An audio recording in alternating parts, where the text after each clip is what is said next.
Welcome to another great game of football. If you like action, you're in for a treat here. It's up for grabs now! Thomas! Well, take him out, son. I mean that, take him out. It was just banter. Magnificent! You boys took the hell of a beat! Oh no! Scorchio! How did he miss? Balotelli! Aguero! Come on, fam! Real talk, lad. Lovely cushion header. For Gerrard! You beauty! What a head, son! What a head! Look at this touch. Wonderful. Rates his look, but then he sees the tiniest window open. Goal del Barcelona! Morocco moving it infield, creating space now. He's taking on the defence by himself. Giggs gets past Vieira, past Dixon. Comes back at him. It's a wonderful run from Giggs! Sensational goal from Ryan Giggs! Madrid's defence stretched out like spandex on Miami Beach, and Casillas is left naked again. You try kicking the goal, you hit me? Some fucking brains, didn't you? When the seagulls follow the trawler, it's because they think sardines will be thrown into the sea. Henry para Messi. Messi, el pase para Henry es buenísimo. Henry, gol. Gol, gol, gol, gol, gol, gol, gol, gol, gol, gol, gol, gol, gol, gol. What a goal! He did it again. And it's the goal!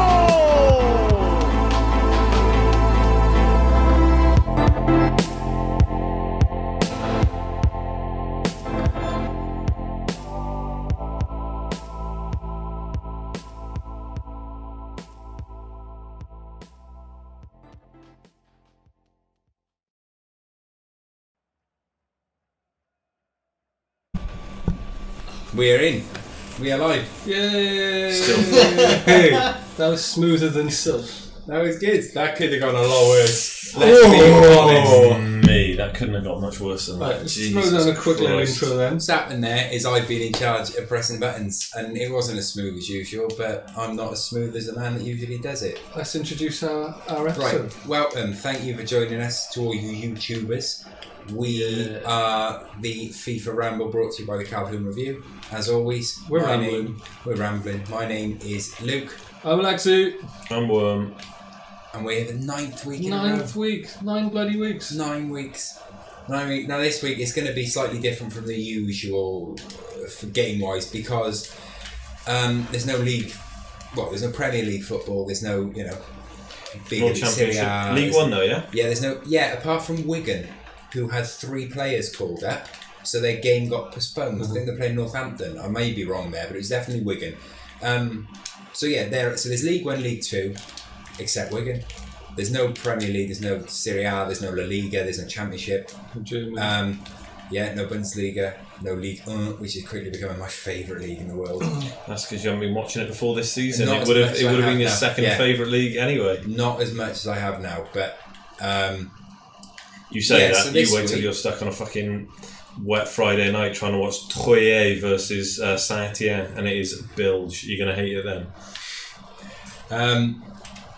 This week it's all World Cup qualifiers. So what we're doing is we're sort of mixing it. We've picked 5 international games as we usually, we pick 5 games. We picked 5 internationals this week to play. We may not stick to that. We may randomise some of them. We'll just see how it goes. We'll see how we go. Let's roll with it. Yeah, we'll just see how it goes. Okay, cool. I've decided that I want to introduce something from next week. I'm going to try and find an animal that's got a birthing gestation period equivalent to the same number of weeks as we've been rambling. Wormy's Woodland Corner. That's another one for Wormy's Woodland Corner, yeah. WWC. The water closet. Oh, no. Just tweet out some more links. So yeah, it's a bit of a... That's why you never play the first game. Yeah, I do. It's much easier because then I can get the links out and then I can concentrate a bit more. It's a bit of a different feel this week because, to be honest, World Cup qualifiers and international friendlies, and international breaks. I think none of us are really interested. I quite like the end result. I like the World Cup. You know, yeah, I do like the tournaments in the summer, but I think I like them because there's fuck all else on football-wise. If the Premier League was on at the same time, I wouldn't watch international tournaments, I don't think. I'd watch the Premier League, you know? Bloody Premier League or League? Or League. Oh, this is rapidly. It is rapidly becoming my favourite league. Monaco Marseille this week. What a game that was! Kylian Mbappe didn't even get off the bench. They went 6-1. He wasn't. Was he on the bench? Yeah, he was on the bench. Yeah, but they didn't. He didn't warm up properly because they knew he was going. Yeah, there is that, but it's just a case of mainly to correct myself from when I first started. When I think it was number 1 or number 2 or something, and I said they were doing a Southampton. Turns out that isn't necessarily right in any way, shape or form. No, they've already recruited one of the best wide forwards in Keita as well, which is a huge disappointment because if Alexis Sanchez goes, he is a player that I would have happily taken at Arsenal. I think he is fucking quality from Napoli. Balde Keita. Molly. They've signed Jovetic. They signed Stefan Jovetic. And they've given him Mbappe's number already. Mbappe's number. Yeah. Which is interesting because I'm not entirely sure. I've liked Jovetic for a long while, back from pre-Fiorentina. Not sure where he fits in. Yeah, to that team. It's. I saw the leaked photo. What leaked photograph? Of Jovetic holding up his shirt number, and that's where it came from. Is that right? Yeah, they leaked a photo got leaked of him with holding up his shirt. Goodness, what a shame that was. I'm sure whoever leaked that was distraught at the message that was sending out.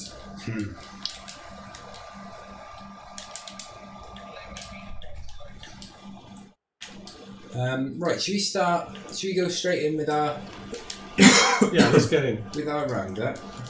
I've got to add something to the running order, but we'll do it later as we go. Right, let's start by doing a Premier League Roundup then, shall we? Yeah, let's do it. Let's get all Arsenal and shit. I can't believe this hubbub about Johnny Evans. They're in, mate. They are in. Right, let me get back into the video, and then I am all over this shit again. I suppose I should look at the results, really, actually. Yeah. Always prepared. Do the work. Do the work up front. Thing is, we write the running order. I know what's coming up, and I still haven't got the results up. Okay, right. Scores then. So the Premier League Roundup. It started with Bournemouth versus Man City. Yeah. Quite a bit of talking point in that game, I reckon. Charlie Daniels with a. You did call it last Ramble, Charlie Daniels. Charlie Daniels. Shame you had it on the bench. On the bench. Yeah. I did, but it didn't matter in the end because I had Carl Norton and he got more fantasy football points. You called it very well. Yeah. So Charlie Daniels scored a pretty decent goal. Pretty decent goal. I heard it described as a stanchion fucker, which I thought was suitable. It was a nice little strike, and then Man City equalised. Can I just cut in there as my want? You described it as quite a good goal. Statistically, a goal from that angle has never been scored in the Premier League history. Oh, it was beautiful. It wasn't quite a good goal. It was model breaking. A load of the stats guys did a review of when the last time a goal was scored from that position. They don't believe that there's ever been a goal scored in the Premier League from that position. That is so quite a good goal. Yeah, he did quite a good football goal then. Okay. He did. Then Man City, after the statistic back-breaking goal. Man City then equalised. And now, for some... Oh, no, it was Jesus, wasn't it? Jesus. He scored. Jesus scored. And then... Lovely pass from David Silva. David Silva. Through him. And then chaos broke loose. Mike Dean was around. In the 7th minute of the minimum of 5 minutes, because I saw that a lot. Oh, it's 5 minutes at a time, but it's a minimum of 5 minutes, and it's not 5 minutes and then they're blowing up. Do you think Mike Dean's got a compulsive thing? It's like, right, I need to make it be me. Yeah, there is. Someone's mentioned that in one of our. Stanchion fucker. Just didn't go in. Yeah, someone mentioned that in one of the listener questions that we got. But yeah, he does seem to want it to be about him slightly. But yeah, Raheem Sterling scored a very late winner, then dived into the crowd. Well, he didn't really dive, he ran towards the crowd, didn't he? And then the crowd dived on him, I would say. Rather than, because that was a lot I saw read, so he dived into the crowd. Well, he didn't, he was still on the pitch, really. He was out of the, he's past the white line, but it's not like he dived in like Cantona. And he got his second yellow card for it. Aguero, it was reported that Aguero had, was it punched? Assaulted, and then it was quickly, I think the steward basically was like, fuck, they caught it on camera, I better drop my complaint. If you were Aguero, right, would you have worn the hat? Would you have worn the helmet? Yes, put it on. I would have. How can you hold a helmet and then just walked off and carried on? It's one of those things. Can anyone hold a helmet without putting like a policeman's helmet on? I could have. I would have put it down my shorts though. Nice. Is what I would have done, because that is funny because it's a helmet. Yeah, that's what I'd have done. I'd put it right down the front of my shorts and given myself an enormous box. And also made the police officer then put it on. Well, you would have had to. Well, it's you can take it off to relieve a pregnant woman who needs to go to the toilet. Yeah. Although I don't believe that's actually true anymore. But anyway.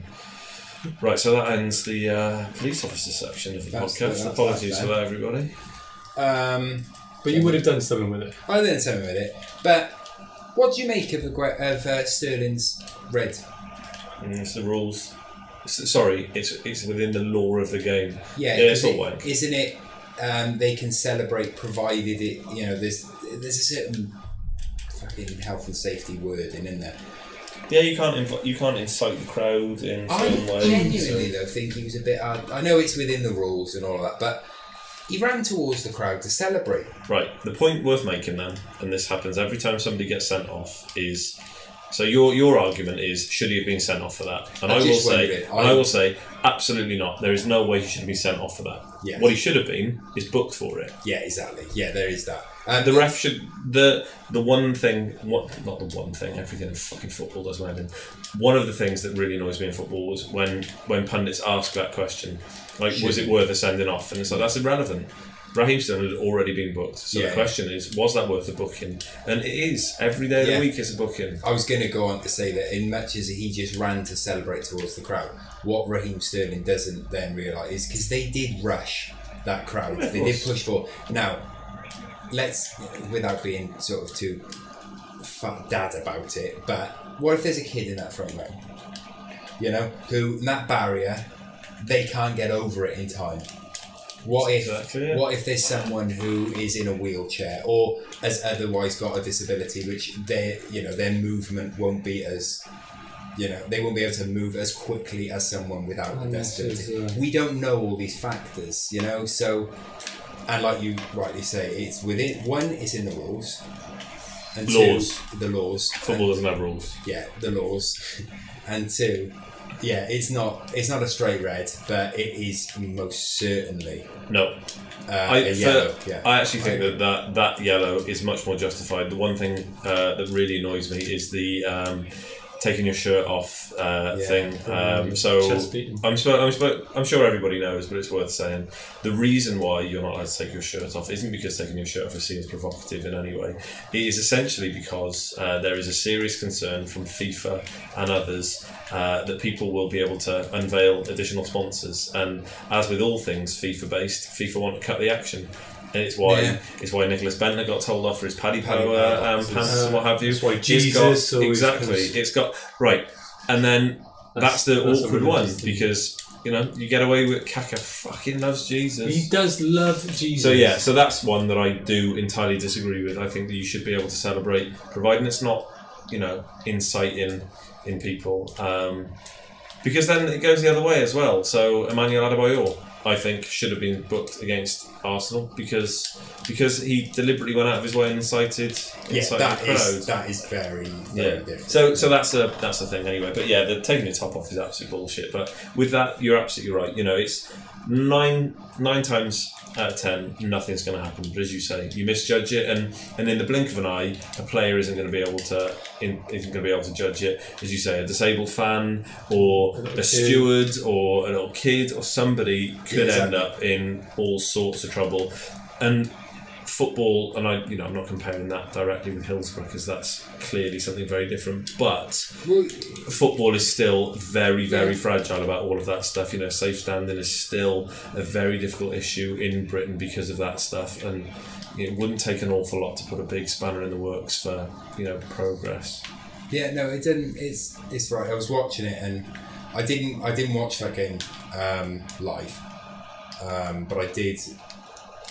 I watched the extended highlights, and at certain points, I'm not saying it was scary or anything, remotely like that. However, there is a point where they surge forward, and you think, and it's hard to know whether or not it's me now being a parent, but my initial thought was, fuck, there's a little kid at the front of that. I've been in crowds with my two kids. We went to Pride Festival, and that's on no scale of what, but there was a little bit where in front of the stage there's a lot of people, and anyone who's got kids will know, or anyone who's even got a dog will know, trying to navigate through a big crowd with kids is difficult because you're trying to keep them safe, watch where you're going, and So if they all run at you very, very quickly, if something happens. Yeah, it's scary thinking of what could happen. That was the worst fucking thing I've ever done in my life. That wasn't the most entertaining of games to start with. People actually bothered watching that on there as well. Normally it's pretty. This is fucking awful. That wasn't the best game. That was a stern, the chat was brilliant. That was bang average. I get a clean sheet. This is everything was lovely. The reason why international football is. Well, to be fair, they've nailed it because that was as shit as international football. What we need to now do we then carry on, or as we spoke about before, do we now do? No, I'm committed to this shit. Yeah. Okay, yeah. Right, we're going in. Let's make sure that everybody that's committed to coming on now. Me and you. You and him. Yeah. Okay. Right. Do you want to run through the rest of the Premier League results? Not really. No. We can do this. Well, I don't know about the result. We'll just stick straight into transfer. What do you want me to do? Shit. Let me do a minute then. I can do a quick roundup. Just do a quick Give me a minute then. There's no need to go into any real... Give it here. I can't get back to Saturday's results. Have you got Saturday's results? Yeah, a few. Because I'm remiss. Well, there's one I'm obviously not going to particularly want to talk about on Sunday. How many text messages you get? More than 4? Yeah, obviously. Right, there you go. And then it's just changed it. So Palace Swansea, that was 2-0 to Swansea, which was good nice. Tammy Abraham getting his first Premier League goal, which is excellent because Tammy Abraham is fucking wicked. And then Jordan Ayew got second game in a row as well for him, wasn't it? So he scored in the Carabao Cup. Yeah. So Abraham scored in the fourth. Well, I don't know, but it's BAO, so I'm presuming it's Portuguese, or what have you, Chinese, which have linguistically got a very interesting single connection on the linguistic tree. For those of you who care, for those of you who don't, well, you should. Huddersfield Southampton was about as interesting as Bulgaria Sweden was just then. A stern, shrewd 0-0. So that was 0-0. Newcastle West Ham, so battle of the promoted teams. That was 3-0 to 3-0 to Newcastle. Joselu, Clark and Mitrovic getting the goals. Mitrovic getting a goal late on. Mitrovic lucky not to be sent doing off. a Mitrovic. Well, he's had a 3-game ban. Mitrovic special. He's had a 3-game ban, hasn't he? Yeah, it's justified. He needs to sort of shit out. He did an Arnautovic. Well, very similar. Very similar. He did a Mitrovic. That is a Mitrovic all over. Pleased with that. I like him. You know I do. I think he's, yeah, it's for that reason, isn't it? Yep. I love a cunty forward. It reminds me of me as a hockey player. Watford Brighton 0-0, and then Manchester United beat Leicester 2-0. Rashford coming off the bench to score, correct? Yeah, Rashford came off the bench to score. And then Fellaini doing his... What Fellaini does. Typical fucking nonsense. So that puts now, in one of our predictions that we had,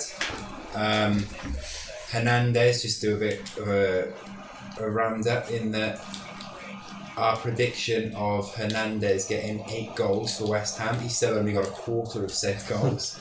So we're good there. Did we all say 8? That was the general consensus. It was okay. I said 8, and then it was agreed that yeah, it's going to be around that.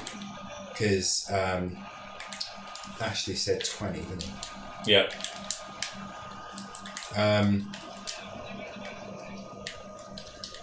Also, now we all said that Kelechi would score more goals this season than Rashford. Mm-hmm.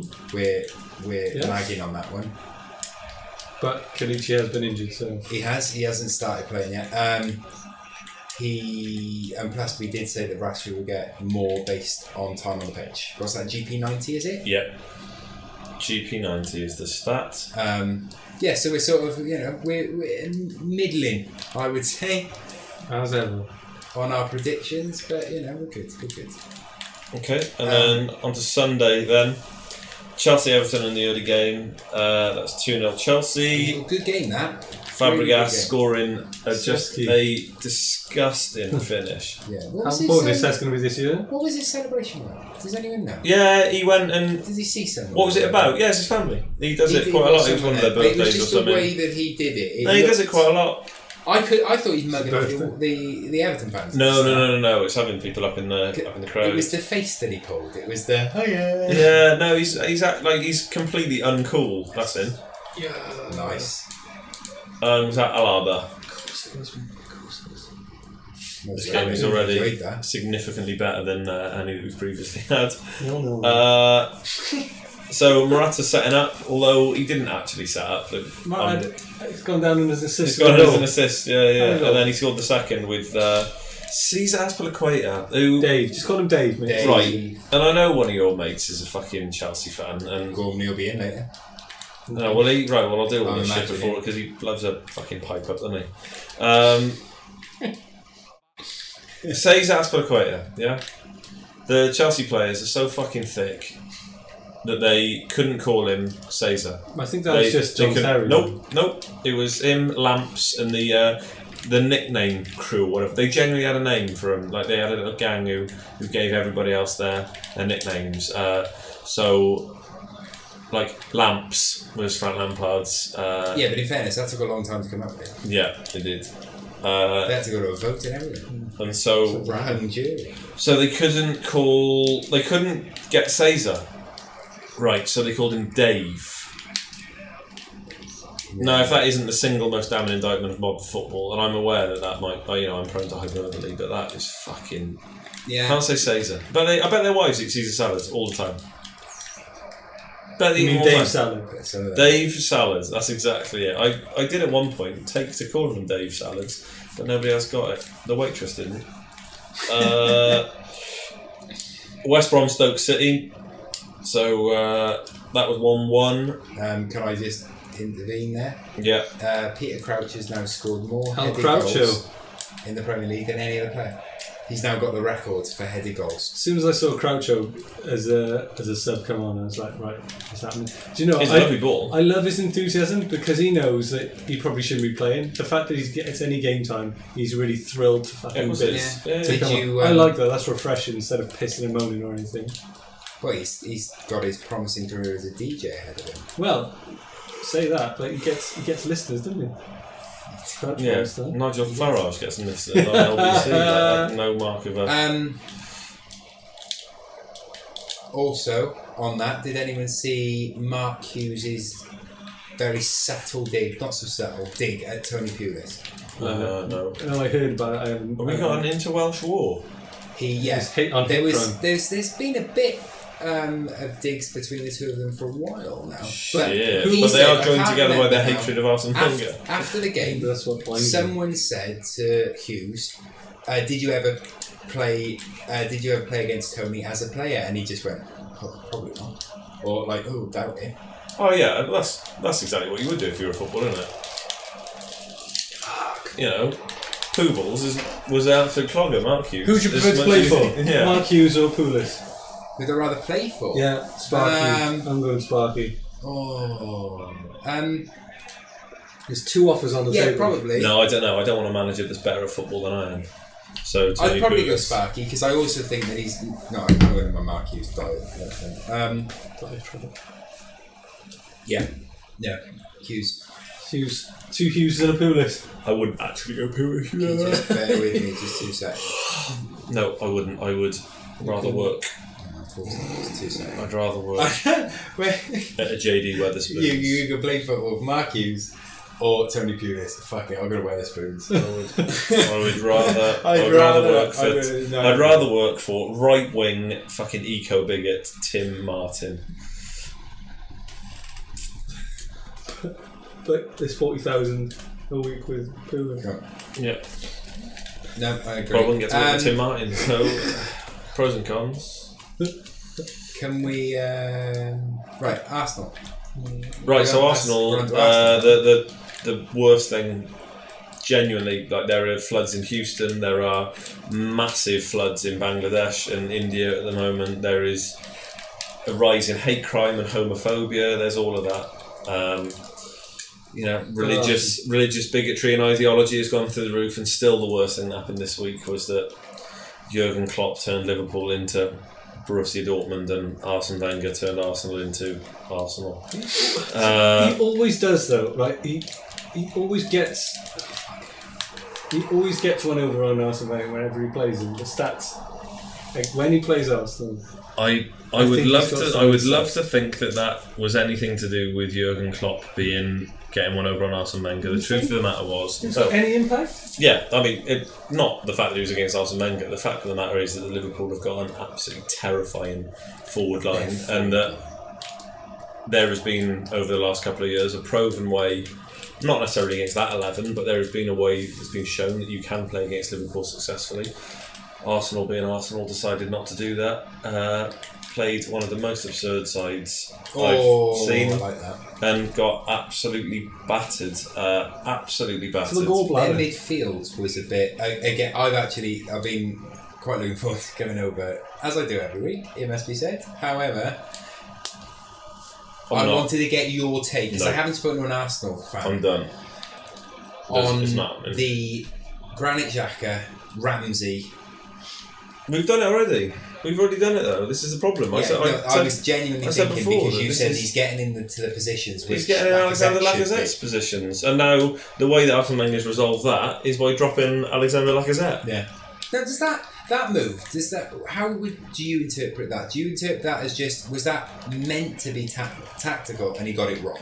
Yeah. Or does that show a somewhat lack of faith in him at this juncture of his Premier League career, rather than as a player? No, right. What's really annoying is, and I'm going to try and stay calm, Arsene Wenger... I wouldn't. I'd rather you not. So I'm too fucking annoyed at this world for getting angry. So Arsene Wenger...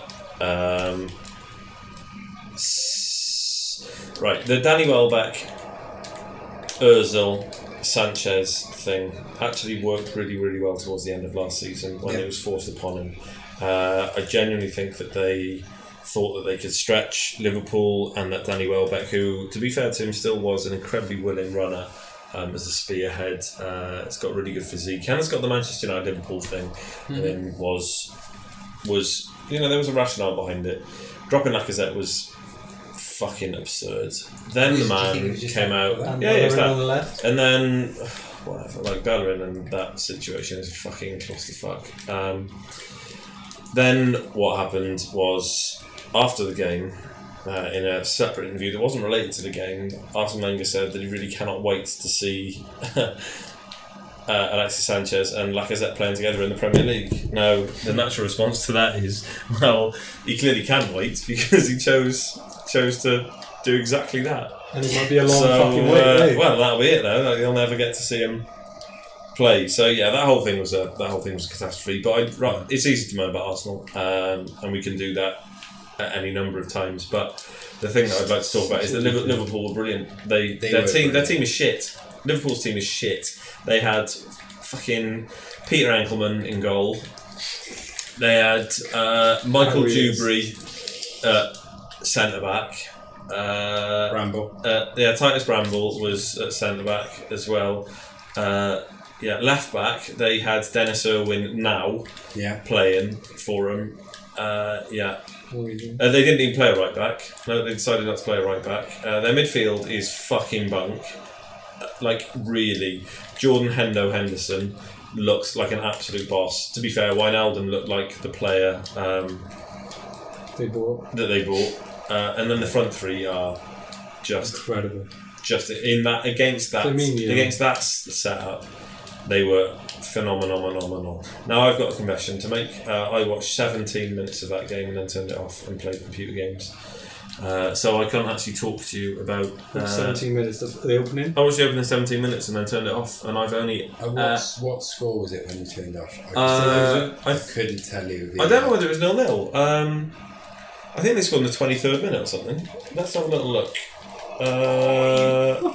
17 minutes. So I turned off before Firmino had scored, and then got some text messages from Sledge. I got some ins. So you sort of felt your wormy Arsenal. No, I knew it was happening. Like, you can see it. It was always coming. And I'm not one of those people that I'll watch them when they're winning and when they're losing. But I was just so done. It was so boring. So boring as an Arsenal fan. Like there was a time where, and I know all clubs have got this, and Neil, who we reference quite a lot, tells a lovely story about Bill Nix at Tottenham, and they'd gone through their dominant period, and it's in somebody's autobiography, and there's a famous line where Bill Nix walks away and he turns around with White Hart Lane over his shoulder and he just says, there used to be a football club over there. And he's spoken really eloquently about how we pause this a minute. Neil's just reminding me something. Arsenal take for granted. Don't you just think it's the ebb and flow of the time, and like they'll pick up a couple of results and they'll get into a rhythm? No, I genuinely don't think it's because that always happens. No, I don't think it is. I don't think it's the microcosm. I think it's actually the macrocosm that you've got now, and I think that what is actually happening is exactly like Bill Nix said. There used to be a football club over there. Is that Arsenal's time as one of the dominant forces is done for the long term?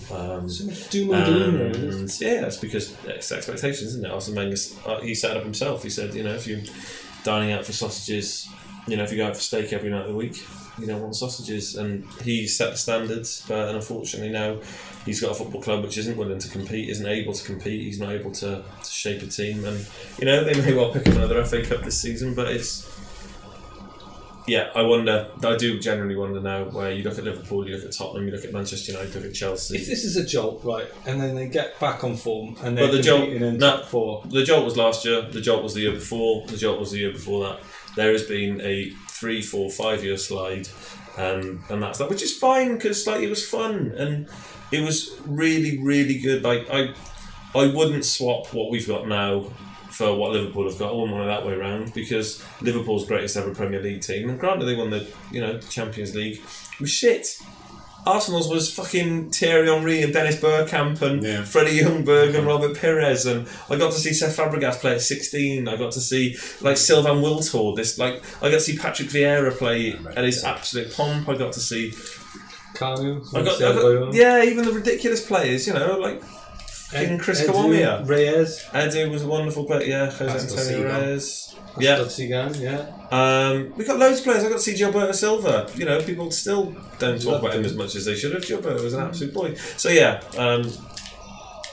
Excellent game this is. So that was that. So I'd actually rather like spend some time talking about Liverpool. They were really, really good. As I say, they're fucked this season. Like the depth of squad. The depth of squad is. But it's going to be interesting to see. It takes one or two injuries. Do you think he'll bring two in off the back of Coutinho? Right. They are.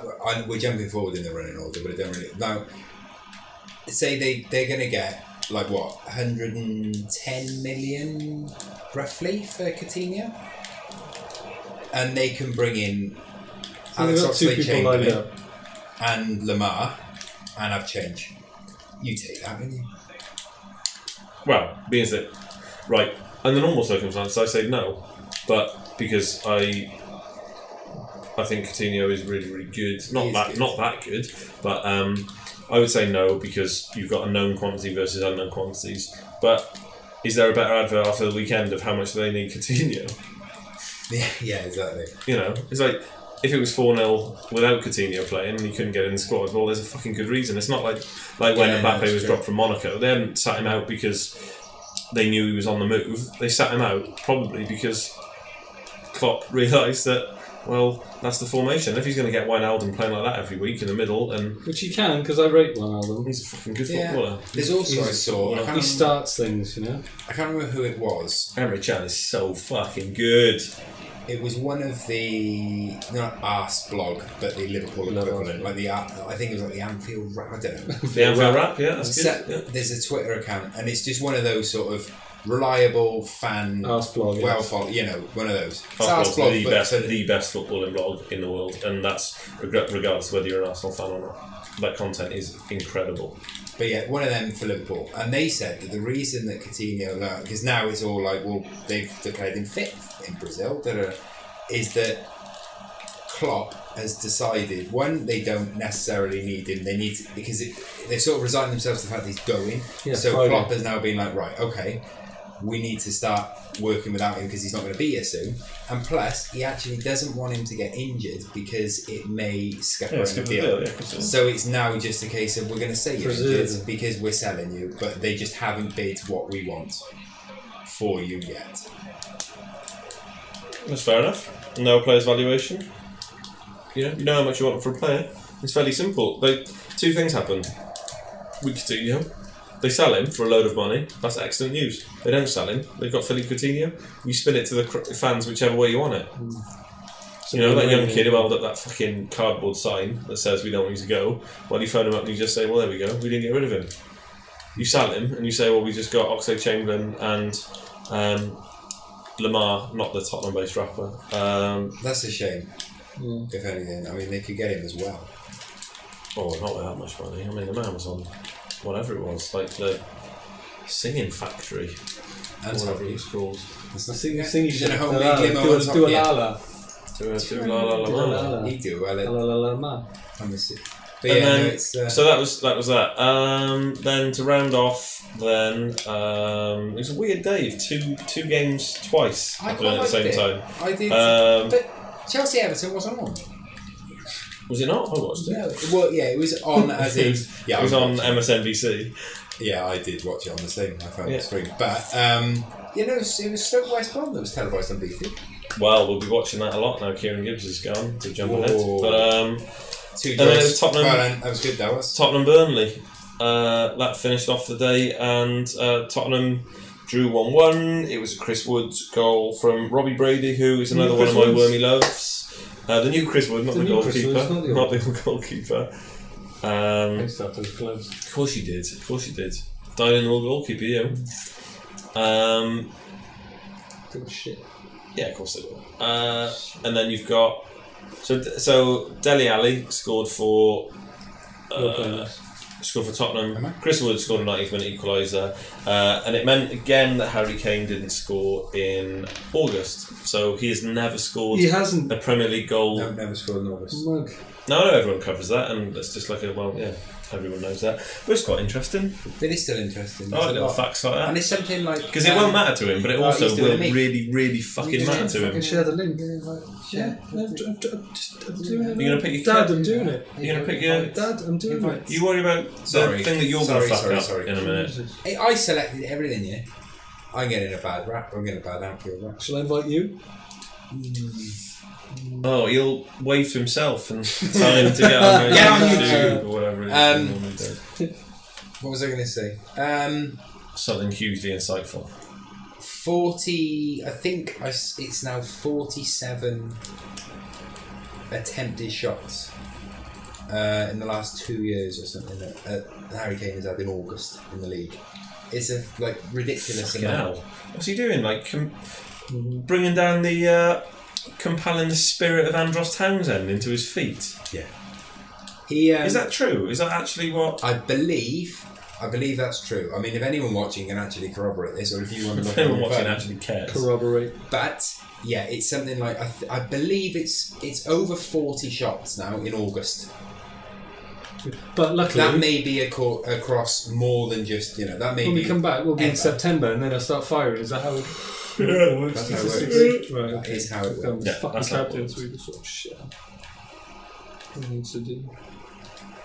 I'm not looking forward to this game at all. I'm telling you now. Peru.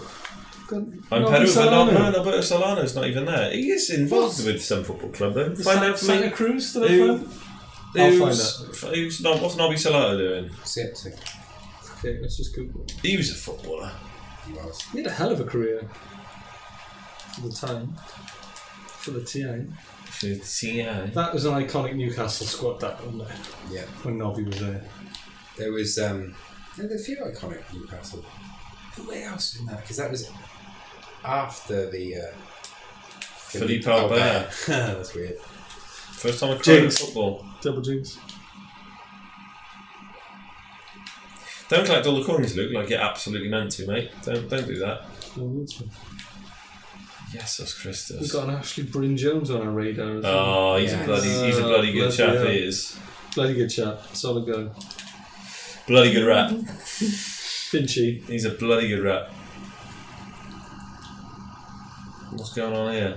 Right, the Crashers will be watching and saying I could do better than that. We've got Nelly every time. And he doesn't beat us every time. We've got Nelly in. He'll be on Twitch. Right, I'll ask him if I he's have twitching. sent the Twitch. Annoyingly, the phone version of it doesn't give you the individual stream unless you download the app. What do you mean? So I can go to your profile, but it doesn't show your live stream. It just takes you to your profile. So I've sent in your profile. No, when the game's on, it should then. Yeah, no, it doesn't on the mobile version for some reason, like through Safari. Unless I'm looking at it wrong. Who knows? I'm going to download the app, and then that should make it easier for me. How much do you think Oxlade-Chamberlain will be paid a week? £180,000. Liverpool pay. Didn't you offer him 180? Depends who you ask, but yeah, maybe. You personally? Yeah. I didn't offer him that much money. No, I haven't got that much cleaning work to do around the house. Or just do keepy ups?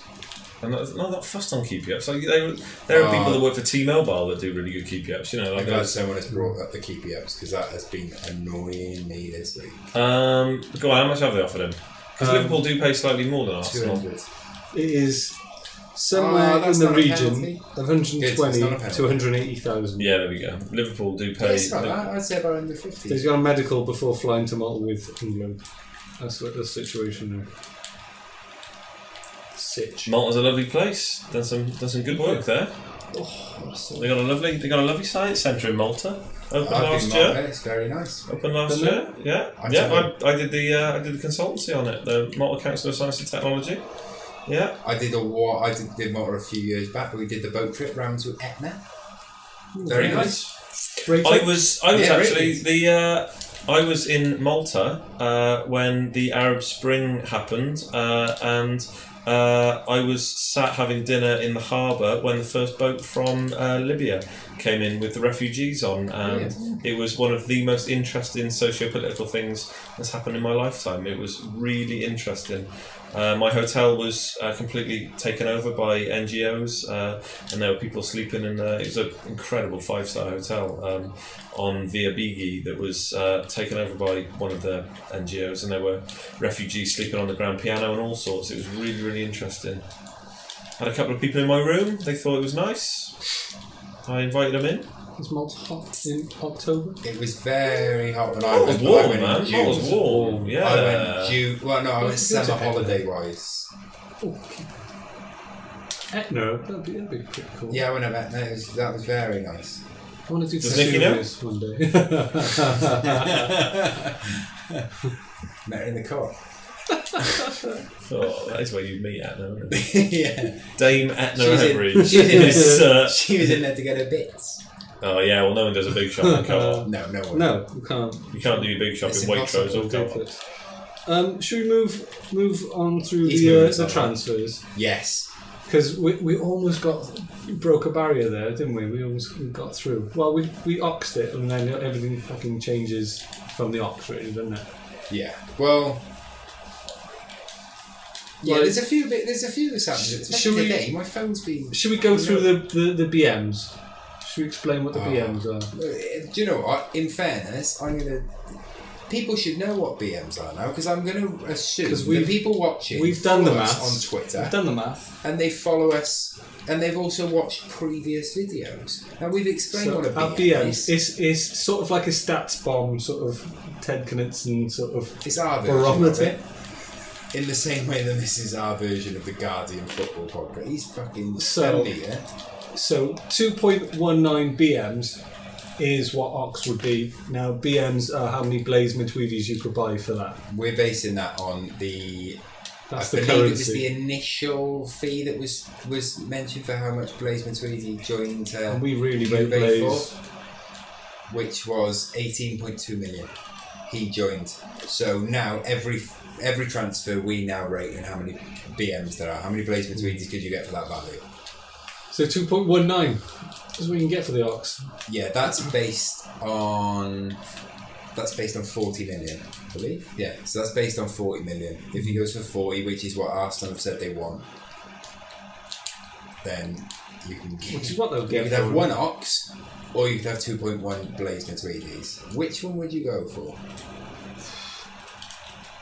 Well, one's a hypothetical because I can't have 2 Blaze Matuidis, can I? Well, you can have 2.19 Blaze Matuidis. Well, I'd have 2.19 Blaze Matuidis and I'd stick him straight in the fucking Arsenal team, and they would be starting central midfielders. What would you do with the 0.19? What would I do to them? I would play him probably at left-sided centre-back, because that would be instead of someone like Nacho Monreal, who I love but should never be playing left-sided centre-back. No, he's gone. And the reason why he's gone for a staggering 0.38 Blaze Matuidis. Below the BM. 0.38. He's rocking below. Yeah, but that's fair enough. Practically giving Gibbs away there. Do you know what? That's the first BM that we've done the maths on, which has actually made sense almost. Yeah, but you know why that is as well? It's because it's also the first one that Arsenal have sold, and Arsenal are dreadful at selling. Yeah. So yeah, Kieran Gibbs is so stupid. What was it? 0.38. 0.38. 7 fucking million. 7 million, yeah. That's outrageous. Great signing for West Brom. West Brom made some cracking signings. They have. Shame that a lot of those players aren't going to really be utilised. I rate Rodriguez. Bringing Rodriguez in if he stays. If he stays fit. Yeah, that's always a blasé thing to say. I'll stop myself mid-sentence. Yeah. Well, the same can be said about Kieran Gibbs. Or anyone at any time. He's got quite the Arsenal injury record. We haven't done the BMs on Danny Drinkwater. How many Danny Drinkwaters? We need to work that out. In fact, what I'd rather do is do how many Danny Drinkwaters you could. So reverse it up, basically. How many Blaze Matuidis could you buy for a Danny Drinkwater? Is what I'd rather do, because he'll probably go for like 90 million or something. Shall we see how much Danny's... Danny Drinkwater, I believe, 40? Is 25 million. I thought it was about 30, 40. It may be, I don't know. I mean, that would work, because that's a better number for my BM. I mean, he's more than Blaze. I think he's more than Blaze. He's more than Blaze. He's won more Premier Leagues than Blaze Matuidi, though. Yes. Yeah, you see that. Right, let's have a look. Oh, what have I done there? Well, Danny Drinkwater. go. Yes, definite. He'll go because Chelsea are absolutely desperate for English quota, which is also why they tried to sign oxlade-chamberlain. When you think of a player handing in a transfer request, do you imagine it like walking into a boardroom and slamming the request down on the boardroom? We've said it before, haven't we? Pascal-Chamberlain in his sock. Pascal-Chamberlain actually had a piece of paper in his sock. Do you think how unprofessional he is as sort of... To be honest, the way that this week has gone, I don't know if either of you saw this, sort of adds in because of the Kieran Gibbs thing today, but did you see Charlie Adam announced that he'd sign a new contract on Twitter? Or have you seen any of this? Yeah, I actually did. I saw it earlier when, for the first time this week, I'd looked at football at all. I saw he wrote a note. Yeah, he wrote on iTunes Notes. He wrote out, but right, it literally said, "I'm delighted to announce I've signed the 1-year extension with Stoke." Like, it's within 140 characters, so you could have just tweeted that. But instead of doing that, he wrote it on iTunes Notes. He didn't crop the picture, which annoys the fuck out of me. Yeah, that bothers me. So you could see how much battery life he had left, which is 27% or something. And tweet that out. The reason why that has happened in the past, and it's happened once before, was it turns out that was something that he would have been sent by his PR. If he does in fact run his own Twitter account, which for a player like Charlie Adam, I'd imagine, because he won't necessarily have, like Mezers, on a full-time media crew. Yeah. What's likely to have happened is that they would have written that for him and sent it to him to tweet out, and he would have just done it. Yeah, that's exactly it. So there had been the famous instance in American sports of the insert name here and all that malarkey, and insert value was another one, wasn't it? That one in particular made me laugh, but I bring it up, one, because we were sort of on it, but also because Kieran Gibbs did it today too. Oh, but he wrote something really nice though. Yeah, well, his was something which wasn't, tweetable. It was over 140 characters. So I can sort of see that, because you go again. He still had his fucking battery percentage.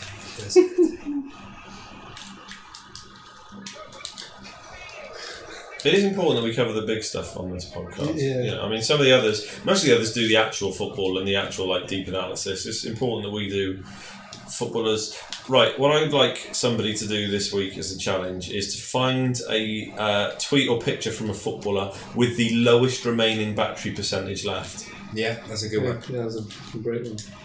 So what did you say, Danny? Danny Drinkwater was... How much did he go for? We didn't establish. It was 30. 30. What percentage was... is he actually gone now, by the way? No. Yeah. He's pulled it out of his sock. He slammed it down on the boardroom. Is he in the England squad? Yeah, of course he is. Fucking Jake Livermore's in the England squad. Fuck off. Harry Maguire's in the England squad. Nice. He's got a union. That was fucking great. It was. Why has he got 2 bin bags? Because he's from Sheffield. Why has he got 2 bin bags? Oh, come on now. I've done a Skinner. Matthew Kilgallen was from Sheffield. Don't say Matthew Kilgallen. Slave me again. He got to uni. And he gave an awkward left-handed handshake. Left-handed. And don't even bother. The girl that was there pulled a brilliant noise. Absolutely blinding noise. I know we're not doing personal shout-outs, but he's now becoming sort of mascot, really. Who is? Gormley. What? Mascot? Yeah, Andrew was our mascot before this fucking jolly-come-lately turned up. Yeah, but Andrew's in and out now, isn't he? Oh, I'm happy with that. See, he's really a disciple, man. He's So I've missed a completely square ball through to you, and I'm a penalty now. This is good. So what are we calling him? Like Gormleysaurus then, are we? Is he going to be like Gunnosaurus? Right, that's neat. That's the next fucking picture on Twitter now. So you get a picture of Gunnosaurus. Gunnosaurus Rex is his official name. Full names. They capitalise the Rex as well, which really annoys me, because Tyrannosaurus is capitalised and Rex isn't. If you're going to write T-Rex, do it properly. For fuck's sake. He's still in. I like Gormleysaurus. The Gormleysaurus. Rolls off the tongue. That's it. There's definitely going to be a picture of that on our socials. There's going to be some photoshopping. There's going to be some photoshopping done. When you say photoshopping, do you actually do it on Photoshop? What do you even do it on Photoshop?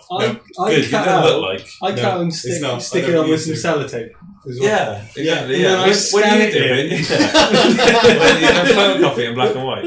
When you do it, it looks like a ransom note. It genuinely looks like a ransom note or a love letter from a fucking psychopath. Doing? The quality of these teams isn't the best. And I heard you on your face in. From the... Ever use my fucking face again? I've got one. Don't worry, I have used it. I haven't tweeted it because you dare. But Skinner seen it. It's quality. Can we share it between ourselves? No. No, just you and me. Yeah, I understood. Yeah. I understood the answer. Well, I can't see why that would. Like, I'm going to make them. Well, you keep making them. You keep making them like some fucking weird sycophant. So when you end up dead, or like you don't come home from a night out or something, and the police have to look through your phone and wonder why the fuck you've got a folder full of weird photoshopped images of me. Oh, and then I'll have to raise your kids, and God, that'd be awful for Nicky as much as the kids. He obviously thought a lot of you. It's his kids. Yeah, exactly. We found this folder of... Could you, please don't put me on Gunnosaurus. Well, that's the quickest way to get it done. Someone's never fucking learned, have they? Sweet mother of God. Where's the print stick? Yeah. Shouldn't he be fine if you can put number 8 on the back of his shirt as well, so he can spend another 40 minutes remembering that nobody's got that shirt at Chelsea? That would be really helpful as well. Frank Leboeuf, Gunnosaurus. He's happening. It's going to be on Instagram. It's going to be everywhere. The Gormley, yeah, he's our official mascot. The Gormley. In fact, I might change our logo. We can do that. We can have a section. Yeah, what we need we do need to publish some actual T's and C's that people sign up to. That does say that basically if you're in the chat we own your ass. I'll write those. I will write them and they will be legally tight. They'll be watertight. They will be tight, yeah. Tighter than a very tight thing. Yeah. That's great. Right, I don't even know where we were. Did you get okay? Right, where do we got? We touched. How many he's writing. He's writing. We tickled Gibbs, didn't we? No, we haven't got to Sanj. The Gormeister General's chatting up here. The Gormleysaurus. The Gormleysaurus. What's Gormleysaurus saying? Right. What's he saying? I'll do it in a minute. There's 9 minutes. I've got to score a late winner against Luke, despite giving up a load of chances. And then, so I'll concentrate a minute, and then we will. Because I've really not been. Gormley's getting in on this. What's he saying? He wants you to draw it on your knees, which you promised weeks ago. Oh. There we go. Right. As the Gormley. Sorry, I've done what I told you I would do. It takes genuinely. You're so shit at this game that it takes me 2 minutes of concentrating to score. Every week, by the way, have you noticed? Every week, this isn't a side that we've never really picked up on. Every week, he has an instant where the coaster sticks to his glass. It's happening every week. It has happened. Normally it drops off though, which is really nice. So that's the first full completion. What's he got there? Want to make onto your knees, which you promised weeks ago. Yeah, that's justified in my opinion. I think that's an excellent show. That's a wonderful riposte from the Gormleysaurus. Yeah. Yeah. Shall we even bother with Sanchez? Do you want to go down that route? Not until next week because he might not go. Well, yeah, true. There's soon going to be another Sanchez in the Premier League because Swansea on the verge of announcing Renato Sanchez on loan. Don't get it. Don't get football anymore. Don't get football anymore. I understand the logic because... Where was he going? It's AC, wasn't it? Is AC Milan? Well, they've signed everyone, so it wouldn't surprise me. So Paul Clement will have been big. Steve McLaren. Clement is some tremendous pull. So he will because of his time at München and all that. Renato Sanchez is a phenomenal footballer. Would have taken him Arsenal. I think he probably would have got in the Man United matchday squad comfortably. You said that before. I think he would have got in the team. I think it's a foil. When we talked about doing the Pirlo Vidal thing. I think the Vidal role could have been played comfortably by Renato Sanchez there. And yeah, he's young, but I think he's a wicked footballer. So yeah. Right. There's some more West Brom news. Do you want to pronounce? You want to give it a bash? Krakowiak. Yeah, easy. Krakowiak. There we He's a go. fucking phenomenal football player. Absolutely. Yeah. You can play you can kick a football. Oh, that You boy. can. He was superb. He's my favourite player at Sevilla. Gregor. And I think He he'll was do wonders. very, very good. So I'm interested in seeing him and is it Iborra? Go over. Iborra's fucking Iborra, wicked because he hasn't footballer as started for Leicester yet, and I'm really keen Yeah. to see how he gets on, especially in the absence of Danny Drinkwater, England international. Premier League winning Danny Drinkwater. Paraguay. No, I'm Paraguay. You're Chile? No. Oh, hang on. Nope. Oh, yeah. I've already sorted it. Yeah, again, I'm ahead of the curve, everyone. Hang on, you've got You Peru. need to press anything. You've got Peru. I'm not. Yeah, you changed. He's flipped Paraguay. it. No, I'm Paraguay. You're Chile. It was You're already on set the up. left. It was literally already set up. Did though. Right. Okay. It was already done. Same as every week. Unbelievable. What are you going to Darren's bat it out asked. for? No. Come on then. The end of the world. It's genuinely like fucking the end of humanity. A massive fucking What asteroid. Event, yeah. What events do you think will burst the transfer fee bubble, or will it never burst? Will it be instigated by FIFA, Breakaway League, No, etc.? no, none of those things. So there are two main factors: sovereign wealth fund. So at the moment, traditionally the transfer bubble was driven by the Premier League and TV revenue. I think that the next round of TV contracts are going to be really interesting. I can't see the rise continuing. Subscriptions for live television, Sky are dropping 23% this year. I think they said they were down. BT's again very, very similar. Whilst online illegal streaming is incredibly small as a percentage of overall viewership, which always surprises me. That is only going to go up and up and up. I think eventually that'll be a key factor, and I know that Facebook and Twitter are going to try and get in on the live stream action, but I think eventually that bubble will have to burst, and it'll just. That's when it'll have to fall out. So that's one factor, the Premier League and its distribution of its television rights, and that'll have to stop at some point. Sky not making as much money as they previously were.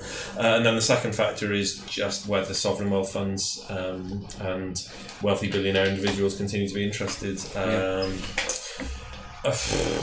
I would say that in the long term, I don't think that's likely to happen. But then you fucking look at Qatar and PSG with Neymar and Kylian Mbappe. Now Qatar's a slightly different beast because they're desperately trying to spend as a point to prove that they are not being hamstrung by the socioeconomic and the socio-political, geopolitical situation that's happened in the Middle East, with them being annexed essentially from the OPEC situation. Interestingly today, for those of you that care, so that's nobody except me, Qatar was downgraded, their credit rating was downgraded on Fitch, which is like the third biggest big credit rating group that do it. So Standard & Poor put them down to AA- and stuff. And it's actually a big sign because it's about the money they can borrow, and a big sign is about them as their banks and the sovereign wealth they've got, etc. But anyway, it'll be interesting to see how that plays out because they are still spending like it's going out of fashion. The question remains as to whether they've actually got that money or not. There is some suggestion that they are doing it just to play the game a little bit and to show people that they can afford to do this kind of stuff. Who knows? Isn't it strange how much the impact? There it goes. Every time, every week. How much impact that Neymar moves had on transfers in general. Has it though? It's a reaction, isn't it? Is it though? So plot me through. Well, plot me through them then. So what happened? Well, I was trying to think this actually because I was talking. The carousel doesn't exist. Not a carousel, but a domino effect of no, players. That's the same thing. It hasn't. So talk me through it then. So I think, right, so Neymar going has opened the gap where, there's panic because of they need to replace someone. That's the Dembele move. Right, but Dembele was going to happen anyway, is what they were saying. Would now, he have gone for the fee if Neymar hadn't gone for the fee? Of course he wouldn't have. Of course he wouldn't have. Like Andy Carroll would never have been the fee that he was had Fernando Torres going. This is what, but it's now on a bigger scale. Right, so Dembele's gone. Yeah. So to carry on the carousel with that then, so Dortmund have signed... They've signed, I can't remember the guy's fucking name, now just escaped me. Really good player from Italy, I think. And because, but that's that stuff. Because Neymar's there, what about like the Coutinho move? Hasn't happened. Might not happen. I was talking about it in work with my mate. I just don't think it has this time. I think that's bullshit. I think that there are certain very, very small things that you talk about that happen. So, off the top of my head, so the Andy Carroll one, that happened because they needed a forward and that was kind of last minute. I think the Mesut Ozil one, Arsenal benefited hugely from it being last minute and them needing to get rid. But I think this carousel stuff is absolutely fucking nonsense. I think from what I was looking at it in the... Did you find out who Dortmund signed, by the way? I'll look at that. Who is it? I was looking at and talking about, just this transfer window. We were talking about Oxlade-Chamberlain, basically, in work with my mate who's a Liverpool fan. And he was saying about this market, and he was like, the fees are different, and I was trying to think, like we were saying with the Carroll and Torres thing, has the Neymar fee then pushed everyone else's fee higher? So has there in a gone, okay, you want X player, therefore it's now going to cost more because transfers are in general costing more. Yeah, but I know we did it tongue in cheek, but that's exactly what the Blazeman's Week model was about. Like we said that at the highest end of the market, and it's not all the way through the market, but at the highest end of the market, transfer fees and wages are nothing more than a comparative tool. Definitely. Yes, so when you talk about Dembele being bought at that fee, in Barca's eyes, or in Dortmund's eyes, essentially they are looking for 0.9 of a Neymar or something. And again, the BM stuff is us taking the piss, but it is grounded in exactly that. So so the Kieran Gibbs thing, no, because that's a completely different player and a completely different part of the world and a completely different position, etc. But at the highest end of the market, Kylian Mbappe's price was decided by Neymar, and Dembele's price was decided by Neymar. What wasn't decided by Neymar was Blaise Matuidi and all of the others, and it will matter club from club. Was that Vargas or a Turbe? Oh, Almiron. He is a baller, that boy. Disappointed he's out. Santander's fucking annoying. It's like meatloaf. Say we're taking into account then all these transfers, the value have now gone up. So would you say that if... I'm trying to think of an example. Okay, let's take Lamar. Yeah. They've had, because we didn't cover Lamar, but they initially they bid 3.02 Blaise Matuidi. I don't even know the value, so just work it out based on it's 18.2 million is one Blaise Matuidi. Liverpool bid 3.02 Blaise Matuidi. So just over 55 million. Which got rejected. Yeah, I think it was 55, then 65. But then the next one was 3.56 Blaise Matuidis. But again, the story says that they actually are holding out for 4.12, at least 4.12 Blaise Matuidis.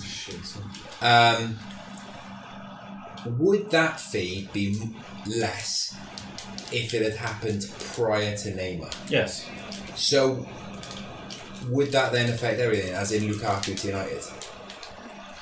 Because this is where I was getting to, in that I was trying to pinpoint, because my mate was like, this market's gone crazy, but I was trying to think, where was the centre? Where's the big bang of this? And he said, well, it was Neymar. And I said, was it Lukaku? No, I don't. Was it a big transfer fee that was built, that was, that's the average, or that's right, there's the base, and then it's built on that? I don't know, it's difficult because as we've covered before, and I know we keep going back over stuff we've spoken about, but like different clubs operate in different realms, don't they? So we've said that Bayern Munich and Juventus aren't into that. Like they're not even in that model. It's irrelevant who they buy. Like they will pay their own fees. You know, like it's all. And there have always been interesting clubs. So Lyon have always operated as like that really weird. Like they'll get fees which are completely hyperinflated versus everybody else. Tottenham will always buy players. No, that's not 100% true. But Tottenham will buy players at cheaper wages. You know, at the very highest end of the market, there's always been fucking weird anomalies. I don't know whether Lukaku was.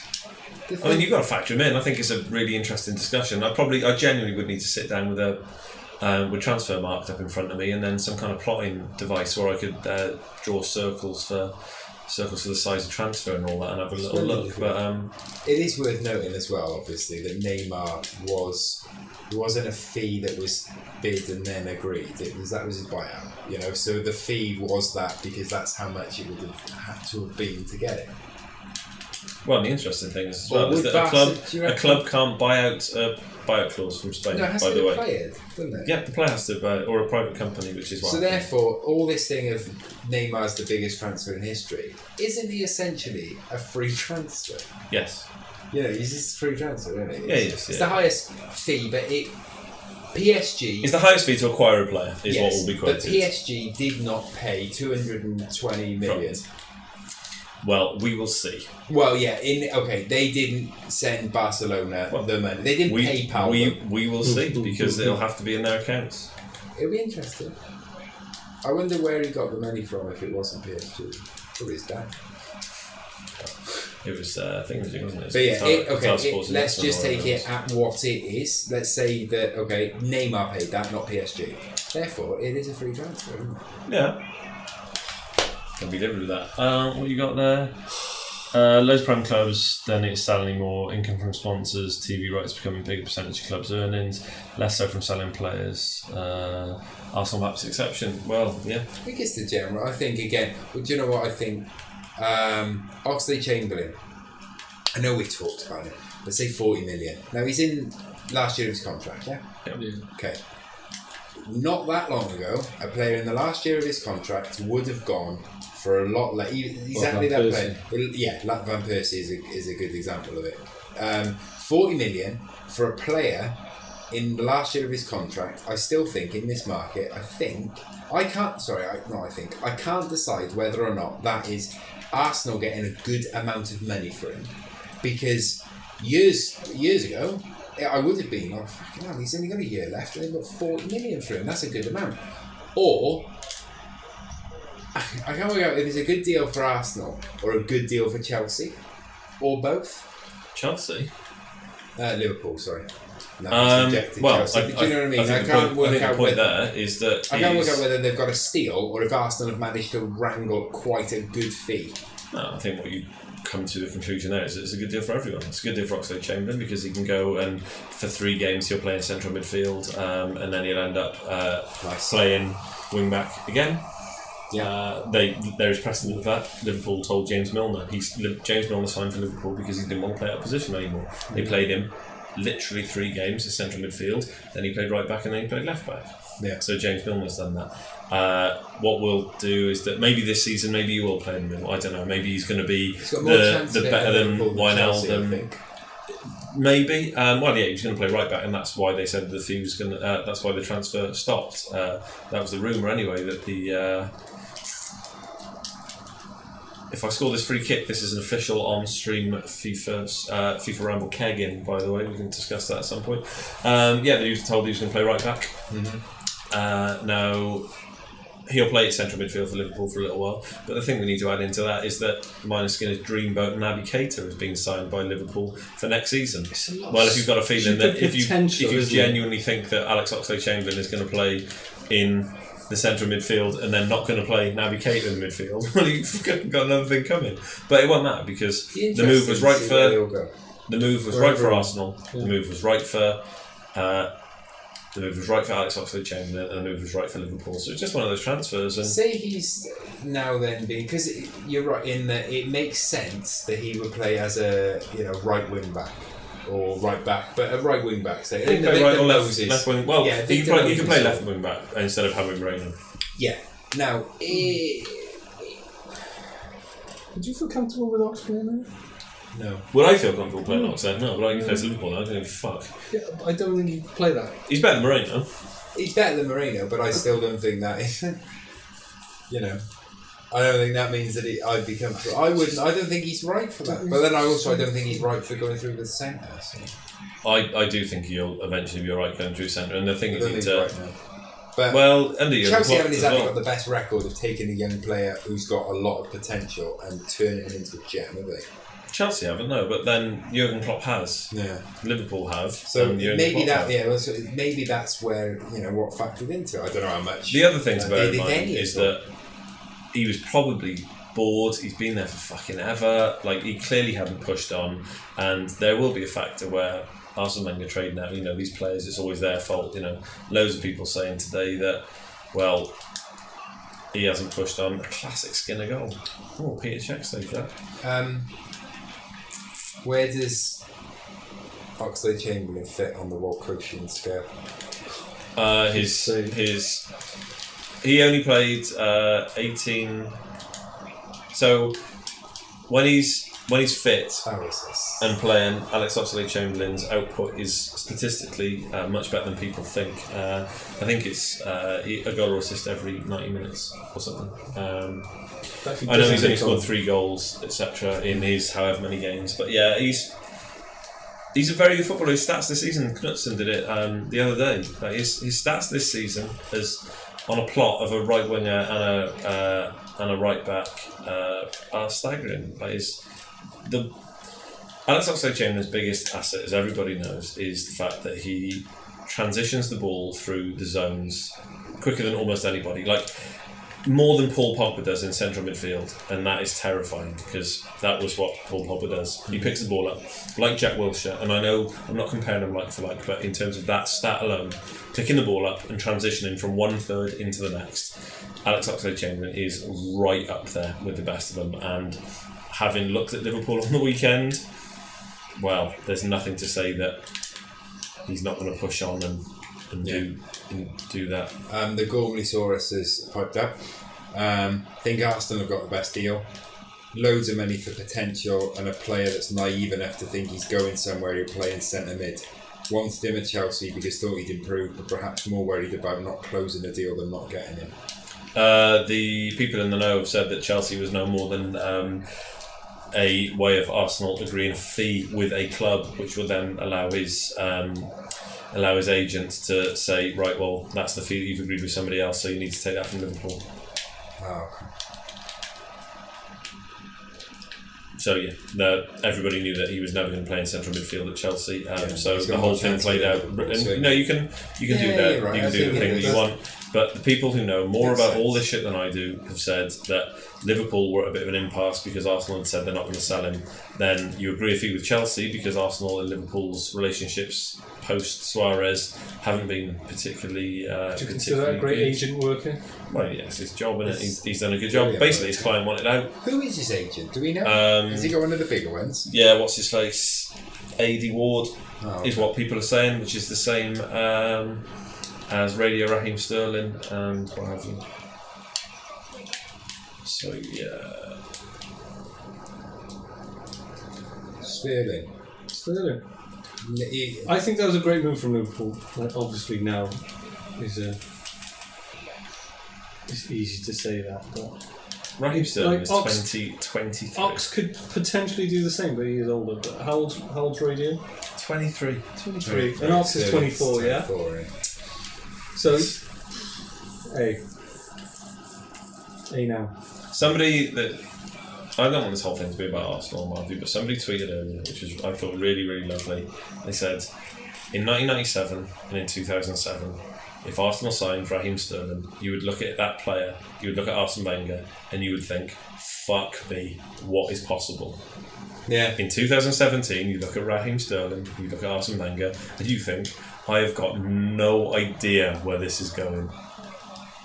Same as Oxlade-Chamberlain. Yeah, you fancy that in 2007 that you look at a player like Oxlade-Chamberlain, and that is pretty much when they signed him, and you think, fuck me, what can happen? But the touch there, the bringing through the players, doesn't seem to exist anymore. So God knows. God knows. And Arsenal are a fucking shambles, so you can't.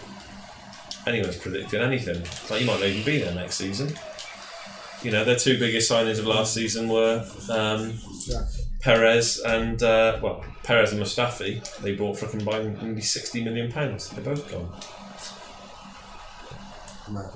Do you want to move on from Arsenal? Loads, like more than you know. You know, Okay. I don't want to talk about this shit. Let's transition it into. Should we do this week's Chat Wiltshire? Do this week's Chat Wiltshire and then see. Hashtag Chat Wiltshire. And then have you got listeners' questions or readers' wives or something? That's a lovely finish. You got readers' wives? Yeah, I've got all of that, mate. We can sort all of that shit out. Where will Arsenal finish? Is it board manager chains in Arsenal fans' minds over? Well, in my mind, yeah, absolutely is. And where will they finish? 6th, 7th, or 8th? We'll know more at the end of the transfer window tomorrow. But yeah, 6th, 7th, or 8th is where they'll finish.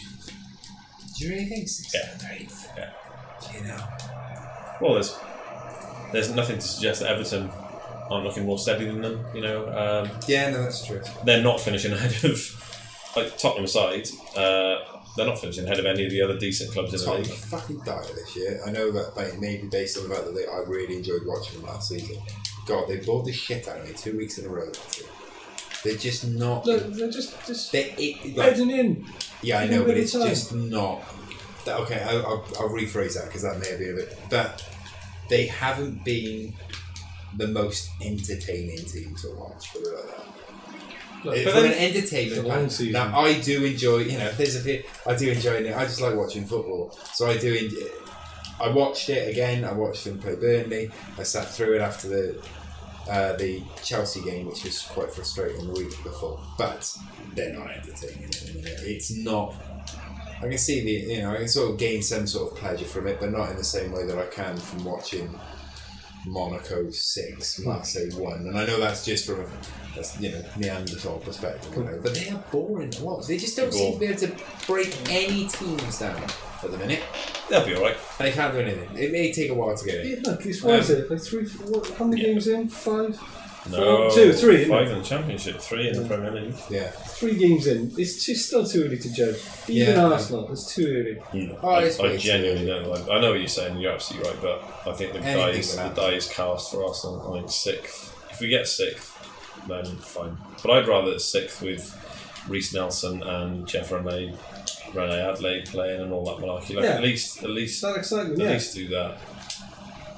Right, so what are we moving on to? Right, let's move on to Chat Wiltshire. Let's move away from Arsenal. Let's transition into Jack. Yeah, I know, Jack Wilshire's way far removed from us. No, but it's just a way of getting in Chat Wiltshire because there's some. Tomorrow. I thought there was Wenger there was a lovely quote direct from Wenger this week, and he said, "Can you do it in an accent?" No, I cannot. You know how much I love Jack and his talent, but today in the football world, you need to be a consistent presence. What is at stake for Jack is not his quality, his talent, or his determination. It is whether he is a consistent presence at the top. I hope he can manage to do that. No one questions his quality. Except for Guardiola. And he said, he basically said that he in his words, he said, I've had a lot of honest conversations with Jack. And I've said that he needs to be playing regular football. And he said, at the moment, where he's at and where the first team are at, he doesn't believe that he can offer him that. The difficulty that Wenger's got, and this is now going straight back to Arsenal, is that we're struggling on our homegrown quota, but our squad's too big. We've actually got 27 professionals that have to be registered in a squad of 25, so more sales will be made, but we can't really lose English talent. So, fuck knows what that means for Jack. Anyway, that's more about Arsenal. Okay. Then another thing, he's had his band reduced. He's watching on Twitch and playing Rabbids. Yeah, he said nice to be ignored. So, what's he doing? Oh, he's chatting on Twitch then, is what he's doing. And in chat. So just tell him we can't do it. I can do it on Twitch. Alright. Yeah. Alright. You're right, Jack Wiltshire has had his ban reduced from 3 games to 2 for his aggro. So stupid. Against Man City.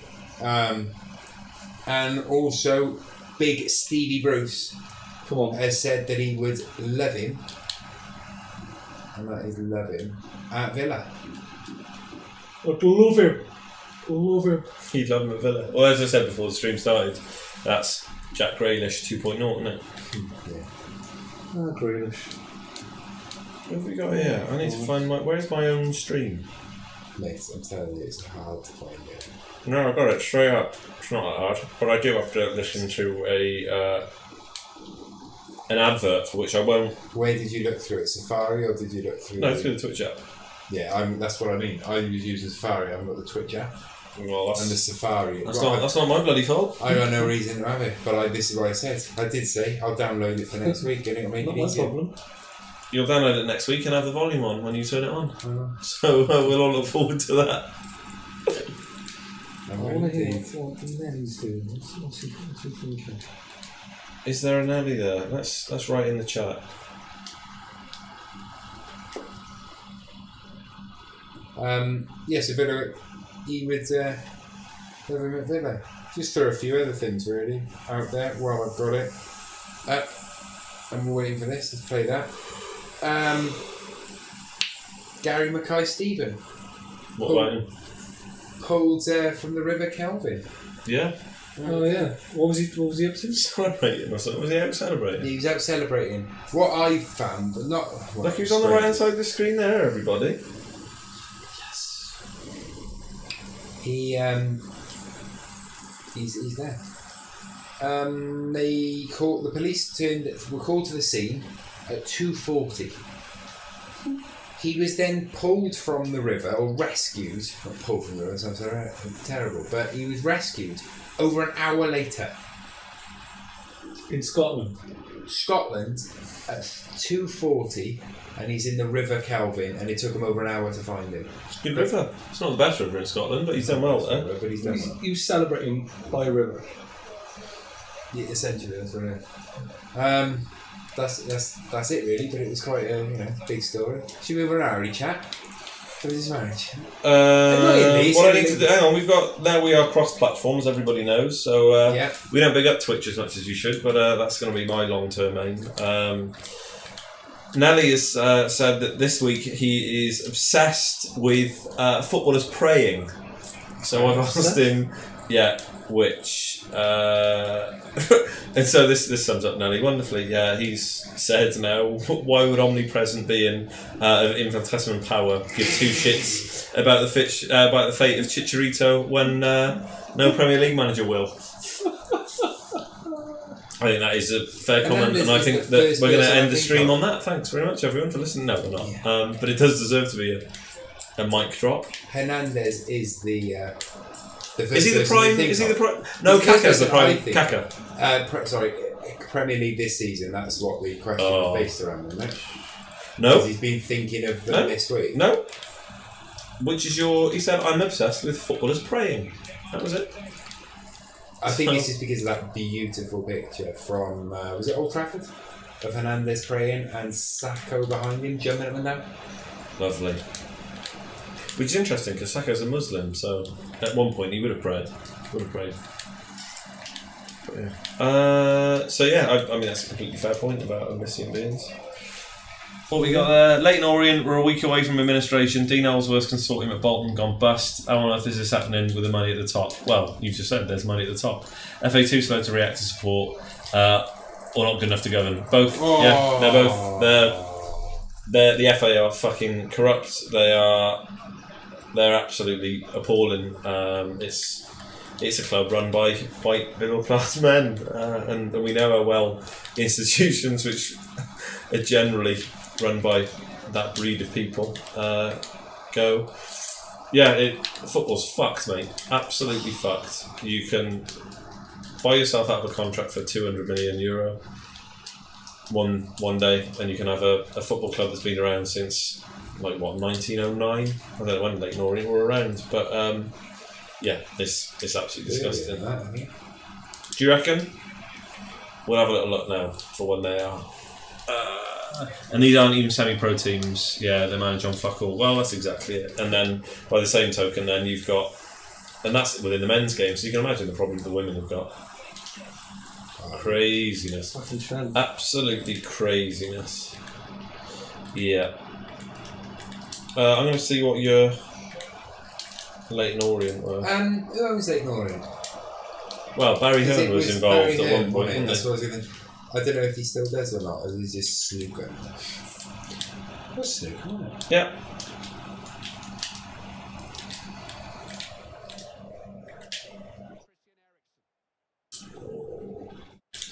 Such a sexy little player. He's great, isn't he? How many Blaze? What on the BM scale? What would do you reckon we're talking about for Ericsson? Ericsson, you know what? If you used to go what to Arthur? Just go. Yeah. I'm saying at least 50. 50 BMs. No, not 50 BMs. Sorry. I'd say 3.2. 3.2 BMs. £1,000 million. 3.25 BMs, I would say. What about you? 3.25 BMs. Yeah. Depends who. Right, who's he going to? This goes back to our conversation. Who's signing him? Well, there's only a couple of Barcelona teams that would be able to. I think. No, you go to. He would happily go into. So let's talk about this. Yeah, Pjanic goes eventually to somewhere else, or Dybala goes and they move Pjanic up the pitch. Christian Eriksen could play that role. Yeah. Then Juventus will buy him for 23 million. But do you know what? I'd fucking love him to go to the Euro. Of course you would. Yeah, it'd be amazing. All right, yeah. So Leighton Orient, I can't get a definitive answer on this. So they were founded in 1881 as the Eagle Cricket Club. So that's what's on their thingy. He's old school player. Who have we got here? Cornelius, come back from the leg break. Did your ex-lady not used to cut his hair? No. She used to do Kimbo Slice. Not Kimbo Slice. No, he didn't have his hair cut anywhere. No. Well, his chest. It's a fucking map that. Yeah. Cardiff City old boy.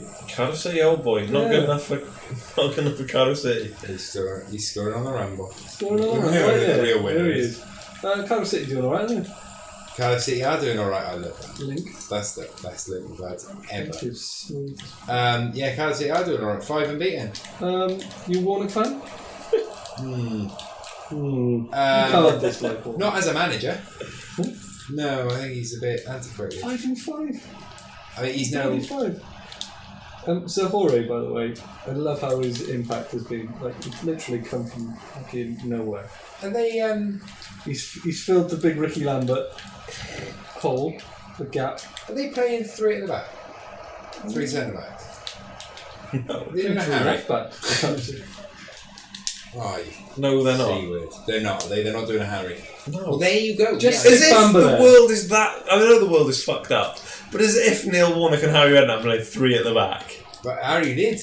Well, I don't think he really did he? I don't think he did. That's where Conte got the idea. Right. He overheard it from Joe Kinnear. Another consideration is Wayne Rooney's tweet of him celebrating in front of the Man City fans at Goodison. I've missed these guys, he said. So Neil's question is he a lovable statesman of the game now he's irrelevant as a force? Crouch, Shearer, loads of Man United fans, lots of Man U fans springs to mind. So yeah, I wonder. Do you think that he is now a doyen of... I'm using that word. Yeah, a doyen of English football now that, again, he's essentially irrelevant because he's not at the peak end? Well, all the Cardiff City players are playing. That's it, basically. Yeah. You're only scoring with players that were far too good to play at Cardiff City. Sol Bamba. Just stick. All you need is Sol Bamba at the back. Really. Left back. And player of the month for the championship. And I forgot to say, I'm like a father figure to Sol Bamba. He does consult me. I put an arm around him. I tell him when he's bad. You don't get your arm far around him. I say, Sol, buck your ideas out. What are you doing with your life? Sort it. Let's get it. What else are you talking about? What's value? What does that say? What does that mean, Luke? Yeah, what's the value? Neil Warnock's comment. Where I said off stream, I love it so much. I don't know what the ticket prices are. I don't know what these fans paid to get in here, but it's value for money. All right, calm down. But they can't argue they're not getting value. It seems like right. Would you? Let's throw Warnock into the mix. Come on. In the Pulis Warnock. Hughes. There it is. Big Sam. Pardew. Warnock. And also, I'm going to throw Big Mick McCarthy in there. I'd run through walls for Warnock. Who would you rather run through bloody brick walls? Away from Warnock. Neil Warnock always reminds me of a cross between Northern TV celebrity chef Brian Turner, yes, and Northern celebrity darts ex-professional Dennis Priestley. All the Dennises? No, Brian Turner and Dennis Priestley. That's who he reminds me of. And if anybody doesn't know who either of those people are, Google it, and then write a comment and say, "Fucking hell, Worm, yet again, you have plucked that one right out of the hat." That's the oddly shaped hat. So, yeah, out of Tony Pulis' baseball cap. Oh, it's withered. Yeah. Would you rather sniff his testes or his hat? Oh. Which hat? Yeah. Testes. His baseball hat. Anyways, his baseball cap. It's very loose, that, isn't it? I'd have a sniff of a hat, I think. No, testes. Straight into the testes. I'm going to go with testes. The Sean Dyche Sandy ball bag. I'm going straight in. Okay. Because why not? I wouldn't play with it. I wouldn't play with it. I wouldn't play with it. I wouldn't go anywhere near them other than sniff them. I'm not going to be tickling the gooch, but I'm going to sniff. Arry Redknapp, again, it's so Arsenal based. I knew this week would be really Arsenal heavy because of the news. Which is really interesting because I don't want to talk about him, and neither does Skinner. It's only you that wants to talk about him this week. It was just literally, it's time for Harry because, as we say every week, well, as I say, what I do when I'm looking at researching what we can talk about. Oh, research is over-egging it a little bit. No, I do research. Do research, yeah. You're writing papers, getting them published in like Nature, and yeah. I don't touch Nature. That's you then. Your woodland corner. All right. But Arry Redknapp is probably going to be the most Googled thing on my phone because I do search every day for Arry Redknapp, every single day to see what's happened. First thing, wake up, get alerts. Wake up, just before my workout. Arry Redknapp, what's he done today? Can we pause this a minute because I have a beautiful quote. I did love it because of who it is. Right. He signed 8 players so far. Yeah, yes. For Birmingham. Yeah. Needs more. Now, this quote, albeit was yesterday, so this was before they'd signed, and I can't think what his name is now, but they've signed someone today. I've forgotten his name because the Ryan didn't go that far. No, he's signed from Middlesbrough. They signed. This was after they signed Boga from Chelsea on loan. This quote came in, and he said, "They said, where will he fit in the team, and is there any more business?" And he said, "You know, are you done basically now?" And he said, "No. I think we definitely need more if we're going to be anywhere near where we need to be. I still think you need at least 4, 5, 6, maybe 7 players." If you're going to have a squad that's going to be capable of competing in the league. This is after he's gone on record saying they will definitely finish top 6. He's signed now, this was 7 players at that point. He's now saying that he wants at least 4 or 5, but he goes as high as 7. They've now signed another player today, I believe on another loan, actually. But he still wants more. He literally will not be happy until he finishes with 14 new players. Yep. He also said now Carl Jenkinson has dislocated his shoulder on his debut. Yeah. I didn't know that. Yeah, did you not? No, I didn't. Yeah, no, he played 40 minutes and dislocated his shoulder and he's going to be out for a good few, 2 months, I reckon. Yeah, 40 minutes he lasted. He's now said, well, what we need now is cover for Carl Jenkinson, but also a secondary cover as well. So now he's not. He got one player in. He's trying to buy more fullbacks than Pep Guardiola. He's probably got something around. It wouldn't surprise me at all if Bakary Sagna turns up there because he's still a free agent. Has he not been signed by anyone yet? He'll be signed by Arsenal. I don't believe that he has Him been. right now. Fucking hell. Really? Yeah. Well, it's Matty Debussy at right back. Why have they kept Debussy? No, they haven't. They tried to sell him twice and he won't go anywhere. Let's just. Should we swoon at the fact that Man United have done very well in the transfer window this year? We have. Can I just? Because you haven't mentioned Man United once. Not once. Do you know one thing I do want to mention? Did you watch the United Leicester game? Yep. Yeah.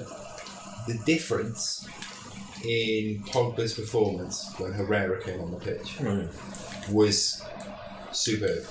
Yeah. Like Herrera is fucking brilliant. Paul Pogba's really good. But it was the exact, because obviously at the first against Swansea and West Ham, but more against Swansea, it just seemed to be that Pogba was sort of doing what he should, what he likes doing. He didn't really make much of a difference that Herrera wasn't on the pitch. But this week, it genuinely was like Pogba wasn't really doing much, and then Herrera came on, and it was as if he just sort of gave him a literal nudge in the back and went, "Go on, yeah, I got this stay here." But that's what Fabregas has done at Chelsea. That's what Matic did at Chelsea for a little while. They wouldn't play him, and they'd bring him on, and then other players around him would just be better. Yeah, and that's the stuff where metrics are really difficult because. It's like, well, what impact did Herrera have? And you can look at the passes, the tackles, and what have you. But what you can't see there is the wider impact he had. What impact did he have on Paul Pogba? How did that change his, where his starting position was, his passing options? Just how good he was. And there are certain players that just make everybody around them fucking better. Santi Cazorla at Arsenal. Santi, man. Herrera at Manchester United. Mata Fabregas at Chelsea. It was Fabregas. I think he'll have a steaming season. He's so good. But yeah, it was impressive. Yeah, Man United looking really good. Yeah, Man looking really good. Transfer. They've done very well. They've done what they needed to do. I think in the position to. And you were crying out at the beginning. You were whimpering away. I need a defensive midfielder. Yeah, I've matched. You wanted a couple of centre backs, though. Some of that. Yeah, I did. Just bring Johnny Evans in. I did. Really cheap. Yeah, I did want. I wanted some centre backs. Andrew asking, is he late? If you have to ask the question. Yeah, well, at least I mean, you get the. Turns up. You get the tail end of the dog. You get to watch his quivering ring shiver. That's all you'll get to see as we wrap this shit all up. But yeah, we've done some good business. We've done it early, and like I said, when we signed, stop me. Football fans that call their teams we. Yeah, fuck me. We haven't stopped. You're a customer. You're not a fan anymore. When we signed Lukaku, and I said that on stream, I said part of me was just like, I'm glad we signed Lukaku, but I wish it wasn't Matic would have been nice. And I've enjoyed this a lot. It's nice to enjoy watching. Ben's Latinum's a cherry on top. Even though it's just be there for morale purposes. Yeah, he's just. He's going to be just amping everyone up, isn't he? It's just someone to come in after, have a presence go on the into management. Yes. He's going to go to the MLS first, isn't he? Yeah? What, was that in the management? Yeah. No. I think he will, and I think he'll do it in Paul Merson's sense. Yeah, exactly. Better. He will be. I'm not saying he'll be successful, but he will definitely go into management. I don't think so. Because he'll believe that he can win the Champions League, and he'll be like, right, I didn't win it as a player, but I win it as a manager, and then he'll go to Bromby or something, and he'll do like Eric Cantona. Do you remember when Eric Cantona was in the relaunch of the LA Cosmos? Yeah, Cosmos, yeah. The third relaunch of LA Cosmos. Yeah, and he came to. They played at Paul Scholes Testimonial, and he was the manager. Now he wasn't going to be the manager at all, but he was one on like the board, or he was a director or some shit or something with Pele. Shit like that. Yeah, some shit like that. And he said before, he said, "I'm here to win the game," and he genuinely thought, "Well, of course I'm going to win." And he was like a Roy Keane way of. Yeah, it was just him, but it wasn't even. I think Roy Keane had some talent in that area. They're all dreadful. Loads of them. More good players are shit at managing than the other way around. No way. The other way around. I Rijkaard really struggled. I know he did really well, but Rijkaard had a nightmare. Yeah, he did. Oh, what? There were loads. Glenn was fucking terrible. Dalglish to some extent, the second time round. Keegan. I know these are poor examples because they still all manage at the top, and they all pretty much for man won something. But Merson's the best. Merson's dreadful. Tony Adams. We'll talk about that for months. If you want. What are we talking about? We'll talk about play better football. Yeah. Is that hard work? That was very good. That was Spanish for we're playing three at the back with a slightly reduced front. C word. That was it. Just you know as I like to. But doing a bit gay. Yeah. That's my favourite. Just more of that, boys. Can we get viewers? Can we get readers' wives then? Because we're swiftly approaching the 2-hour mark. We'll leave you on a rant. Oh, you C word! This is fucking outrageous. It should be 4-4. I just missed 2. How many points do you get a season for shoulds? Don't matter. I saw 2 screamers. That'll do me. You two can go again on a random team. I'm done with this shit. I don't think I'm undefeated. I'm going to go to the toilet. I'm going to go to the little boys' room then, and I'll do readers' wives when I get back.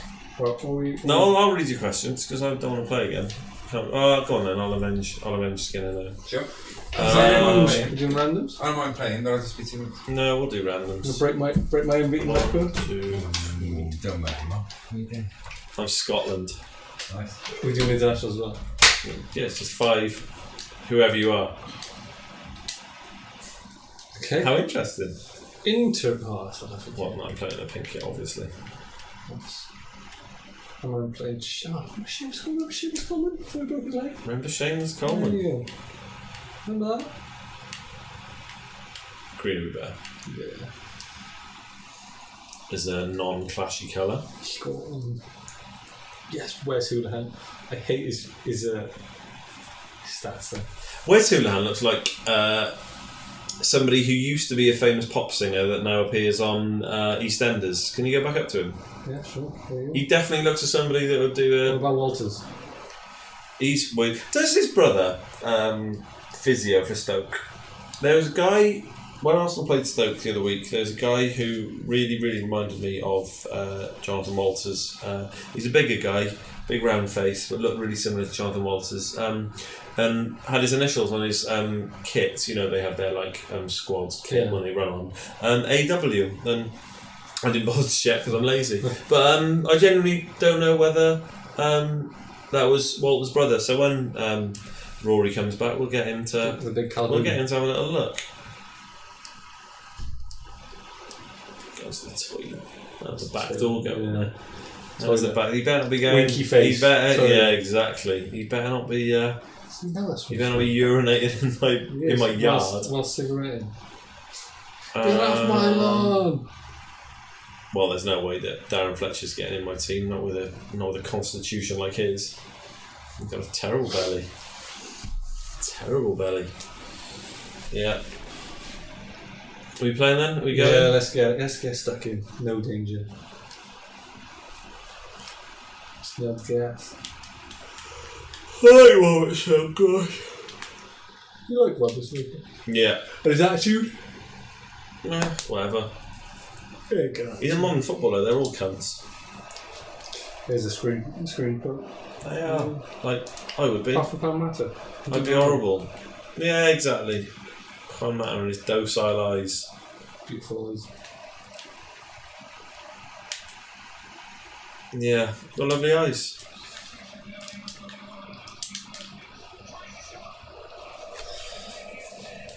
Beautiful eyes. Yeah, it's like Rob, what's his face? 2 favourite eyes in football? Jesus Navas. Second. David Beckham. Just all of David Beckham, but after Jesus Navas, who's got the best? Neymar's got a lovely set of eyes on him, a lovely pair of peepers. Oxlade. He has, yeah. Aquilani. he's got the weirdest set of eyes in football. Closest ones together. He's got eyes closer together than Bjorn Borg's, and that is nearly impossible. I don't know. Who else has got? You a Cavani fan? What, as a looker? Is his eyes? No, Edison Cavani is a Franken player. He actually looks like, and we've discussed this before, he actually looks like a player that's been constructed of 4 other footballers. Like, the man looks like he's got like a spam face, and he's got his weird shoulders don't fit with any. He generally looks like a man who's been constructed. Well, he's got, I mean, there's a point at which Martin O'Neill would have signed him for Aston Villa when they had the most prominent cheekboned team in world football. That's incredible. That really was incredible. So yeah, that was. I don't know. Who have you got a player that you like's eyes? That's a big Navas fan as well. Aren't we all? Aren't we just? Aren't we all? But he's gone now, and we've got to accept that. He's dead. He's never coming back. He's never coming home. Pa? Very I'm not your father. Very good. Luke? Mm-hmm. Who are your favourite eyes in football? Who's got the most beautiful eyes in world football? Visually engaging. Jesus Navas. Yeah, but after Jesus Navas. Jesus Navas, honestly, I've married a man's eyes. I have done many times in my dreams. The Gormleysaurus has actually put a good question in, I've seen it, which has really annoyed me because I want to answer it. Andrew says Navas is beautiful. Navas is beautiful. He's got beautiful eyes. After Navas, Henningberg. Well, I did not expect that. Henning Vane more than Henningberg, isn't it? Google it. Henningberg, beautiful eyes. Right, the Gormleysaurus has asked, what player have you seen live that put you on the edge of your seat the most? Your player and an opposition player. Is this live as in actually in a stadium? Yeah, it's going to be live, is what he's talking about, like edge of your seat, actually live. Mine's really simple. I've got 2 for Arsenal, which is fairly straightforward. I've got Dennis Bergkamp. Watching Dennis Bergkamp live was maybe my favourite thing. No, that's not true. There's a couple. Watching Dennis Bergkamp live is genuinely one of the biggest treats of my life. And I've been really fortunate. I've got to do quite a lot that I've wanted to do in my life. Dennis Bergkamp. Thierry Henry is another one. And then the 2 opposition players, my first one is Aymar for Valencia. That was one of the most... So I watched Valencia play Arsenal in the Champions League a couple of times, actually. John Carew played up front. Aymar played, and that was beautiful because I was in love with cheeky South American / Spanish diminutive central midfield players before they became en vogue, and then Ronald Koeman playing for Barcelona. He was the first football shirt I ever owned, and he scored a free kick against Vasco da Gama in the World Club Cup, which was the first ever live game of football I saw as a child. So that's my answer. How about you two? Right, yours is probably Robert Earnshaw's skin. Mine's actually seeing Gareth. No, Richard Langley. Good lord! Wow. Matthew Kilgallen. You didn't see him live. You weren't there, man. You were there. Go on, seriously. Go on. Highlight last week's show. I enjoy seeing Gareth Bale play.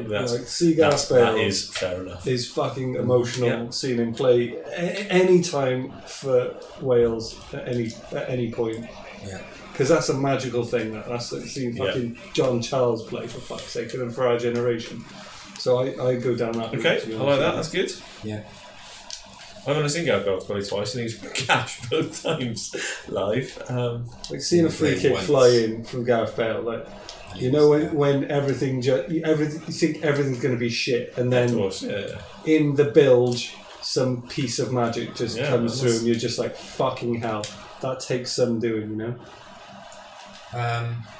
Opposition. But I've actually, I'm working at the stadium. I saw fucking tons of football, and you did. Seeing those, I saw so many of those moments. That Ray Parlour goal. I saw Ray Parlour against Chelsea. that moment was just fucking fierce, you know, when he. I was sat at the end of Jesus Springbok Bar, sat next to Alton Earl Williams, because we both worked for the full day. The creator, Battle Royale with Cheese, creator of that, and the incredible intro outro. Nobody's commented on that this week, by the way. Yeah, what does everyone think? I have asked about it quite a lot, and no one said. Well, actually, no, I have had some. I've got a little bit of news. People are rude on our theme.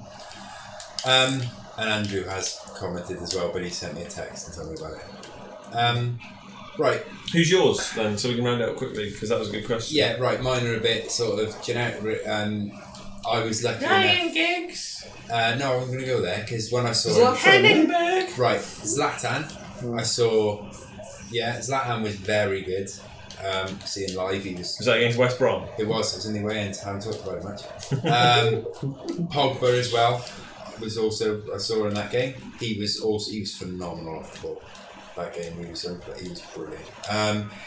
Cristiano Ronaldo, I saw an awful lot when he was at United, and I was lucky enough to be there the last 2 seasons that he was with us.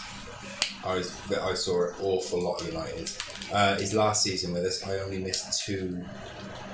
No, sorry, that was the season after. The last season he was with us, I only missed 3 home games in the league, and then the next year I missed 0 in the league home games on every home game, and watching him play for United was joyful. It was beautiful. Yep.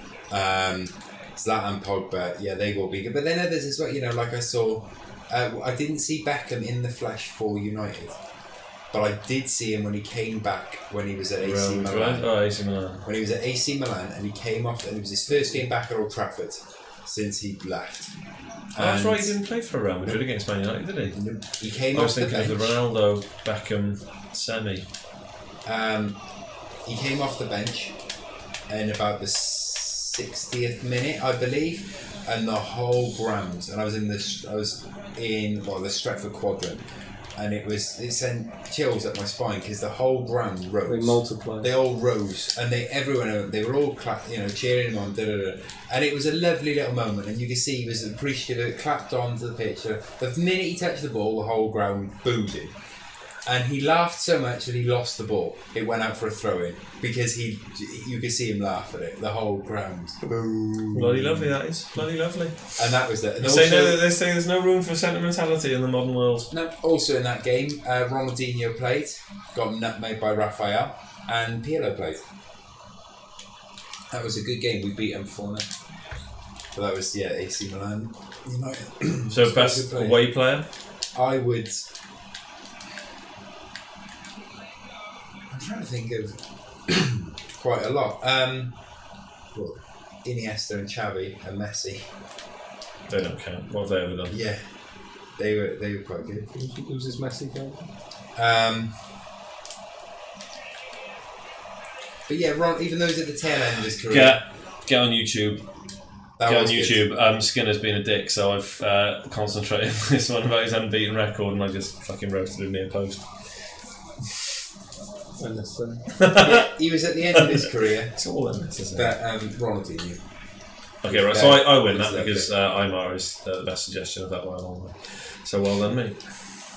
Perking up a bit. I'm winning 2-0 against you. Winning 3-0 against you. Lovely. Ooh. It's been awkward for everyone, hasn't it? No. No. Right, do you have some more? Only if they're good ones like that. Have you seen the comment from Callum Hewitt? No. Right, Callum Hewitt. Look at that vest from Worm. Yeah. His first one. Yeah. Callum, why is your head so big? Oh, look. He's very sensitive about that. He knows I'm only joking. I've got a lot of time for Callum. Shout out for this guy. You've had one. Big Alex. Big Al. Is there anything else? I'm talking about my vest as if every time he's ever seen me I've not been wearing a vest. Fair enough. That's the equivalent of Nicky Smalley asking me to take my top off. It is. Every time. Didn't, not today. I know. Oh, I told a little white lie today. What did you say? I said we'd start off with our tops off. He came around my house and he promised that we'd be topless right from the start. Well, no need to see that. Handsome boy, that were. Who? Callum. Callum knows. Callum knows what he's talking about as well. He spends a lot of time around beautiful people, so he'd know. He'd know. Callum's a lovely boy. Shit at FIFA, but he's a lovely boy. Loves the sausage and batter, him. Right. Oh, I bloody do. I tell you what. It's not a reference to anything. This, fatigue! Watching me eat a sausage and batter is reminiscent of Jenna Jameson at her prime. Honestly, it is. Gobbling it then. Gobbling. Sometimes 2 at a time. I'm not talking about Jenna Jameson there either. Sidewards as well. That's the technique you get it in. Go on then. Go on. Readers' Wives. What have we got? I'll get the questions up now. While I'm getting that, did you talking about Jenna Jameson? Did you? It's not football related, but it's worth noting. I don't think she ever played for. No, it is. Did you see her when Harry Redknapp signed her? It's weird, not related to it, but it is sport related. So I'm going to say it. Chael Sonnen fought Tito Ortiz in Bellator not that long ago. MMA. Tito Ortiz, for those who don't know, was in a long-term relationship with Jenna Jameson. They had 2 kids, I believe, together. Chael Sonnen said that Tito Ortiz was only famous for his mouth, not his talent. He said he wasn't a good fighter. And the quote was, "The only person I know that made more money using their mouth than Tito Ortiz was his ex-wife." Very good. And it got... Yeah, it certainly worked, because Tito Ortiz was not happy. And the only thing he came back with was, we weren't married. Oh, there we go. Well, lost. No, he didn't. He won there. Point of order. That was like my viral cystitis joke that you were happy to laugh at. He wasn't factually correct. No, but it was worth it. I thought it was correct. No, cystitis is not a virus. Not about right. Readers' Wives. Talking about Jenna Jameson. Oh fucking hell! Loads of Arsenal. What do you expect? Right. One here. Hump day. I was having this is from Raj on Twitter. Mukabala17, I believe it is pronounced, who is actually now on one of what is watching us on YouTube as we speak. General discussion about. No, sorry, that's the wrong one. I was having a discussion with a mate about Van Persie, Fabregas leaving Arsenal to win trophies, etc. And I was suggesting I didn't get why they wouldn't rather stay and become immortalised as club legends, and try and win some trophies at the club they were at, which is something that you raised before, rather than rather than move to a club where you'll win more trophies, but just be another player that played for that club. So the question is, would you rather win nothing and become a club legend, or move and win loads of trophies? So would you rather be Matt Letizia, or you can't really say Van Persie in this because he only won one trophy at United. No, well, yeah. But would you rather stay at a club that wasn't, you didn't win many trophies at, but you would become that sort of Matt Letizia figure? He's off. Or would you move and, win more trophies? Surely you have to indicate the trophy thing, wouldn't you? Yeah. You would. Yeah, fucking hell, bro. I guess these people are winners, Yeah. Football fans are really fickle as well. Are they? No, are they solid? No fucking way. So yeah, people banging on about Kieran Gibbs, like why is he not gone yet? Bro, when the Watford thing fell through, and it's like, surely you'd be wanting to go and play some football. On one hand, when it suits you, and then on the other hand, it's like, well, wouldn't you want to stay and be a club legend?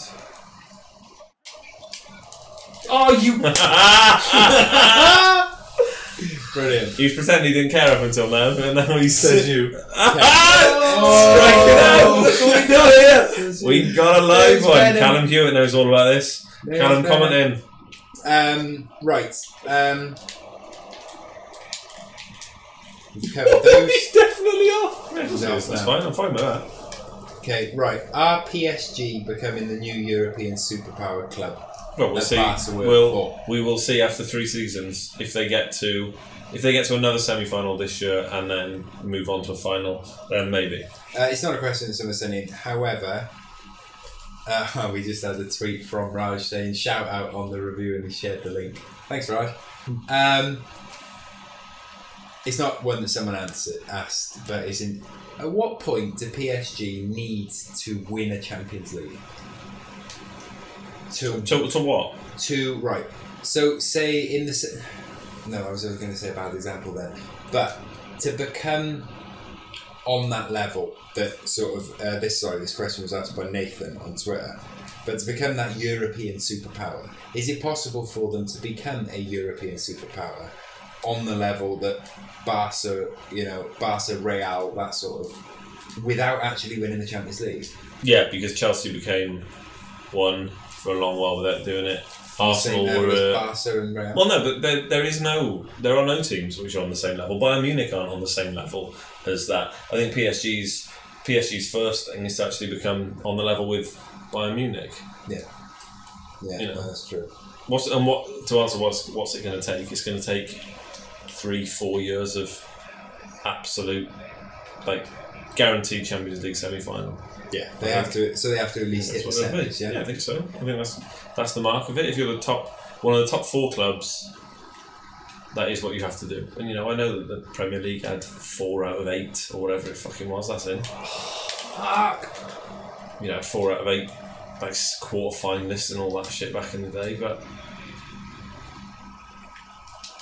right, another interesting one is from Dan Townley.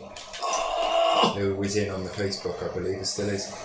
Mike Dean and Mike Dean and celebrity refs in general.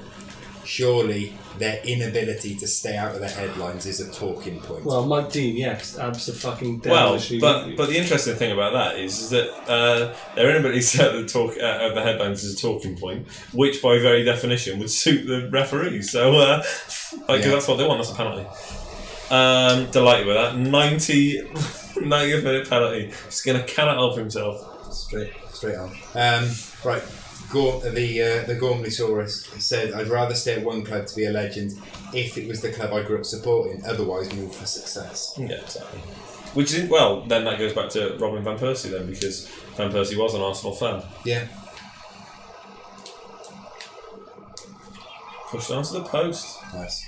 Again, Gormleysaurus. PSG's target isn't to become a superpower. The end goal is to win the trophies. What? It's like being golf or tennis #1 without winning a major. Their target is the major, not the ranking. But that's not how you classify a superpower, surely. I get the point he's making. Yeah, I get the point he's making. Oh. And then he's put, ref should go pro. Ref should be professional. Well, refs are essentially pro. Listen, yeah. The difficulty is that they're run by Clatsis is away, mate. Mike Riley's in charge of the clubs, isn't he? It's essentially his, what they call the PGMOL. I don't know. That's the group that are contracted to run Premier League football. Premier League PLMOG or something. And yeah, Mike Riley essentially it's a privately owned.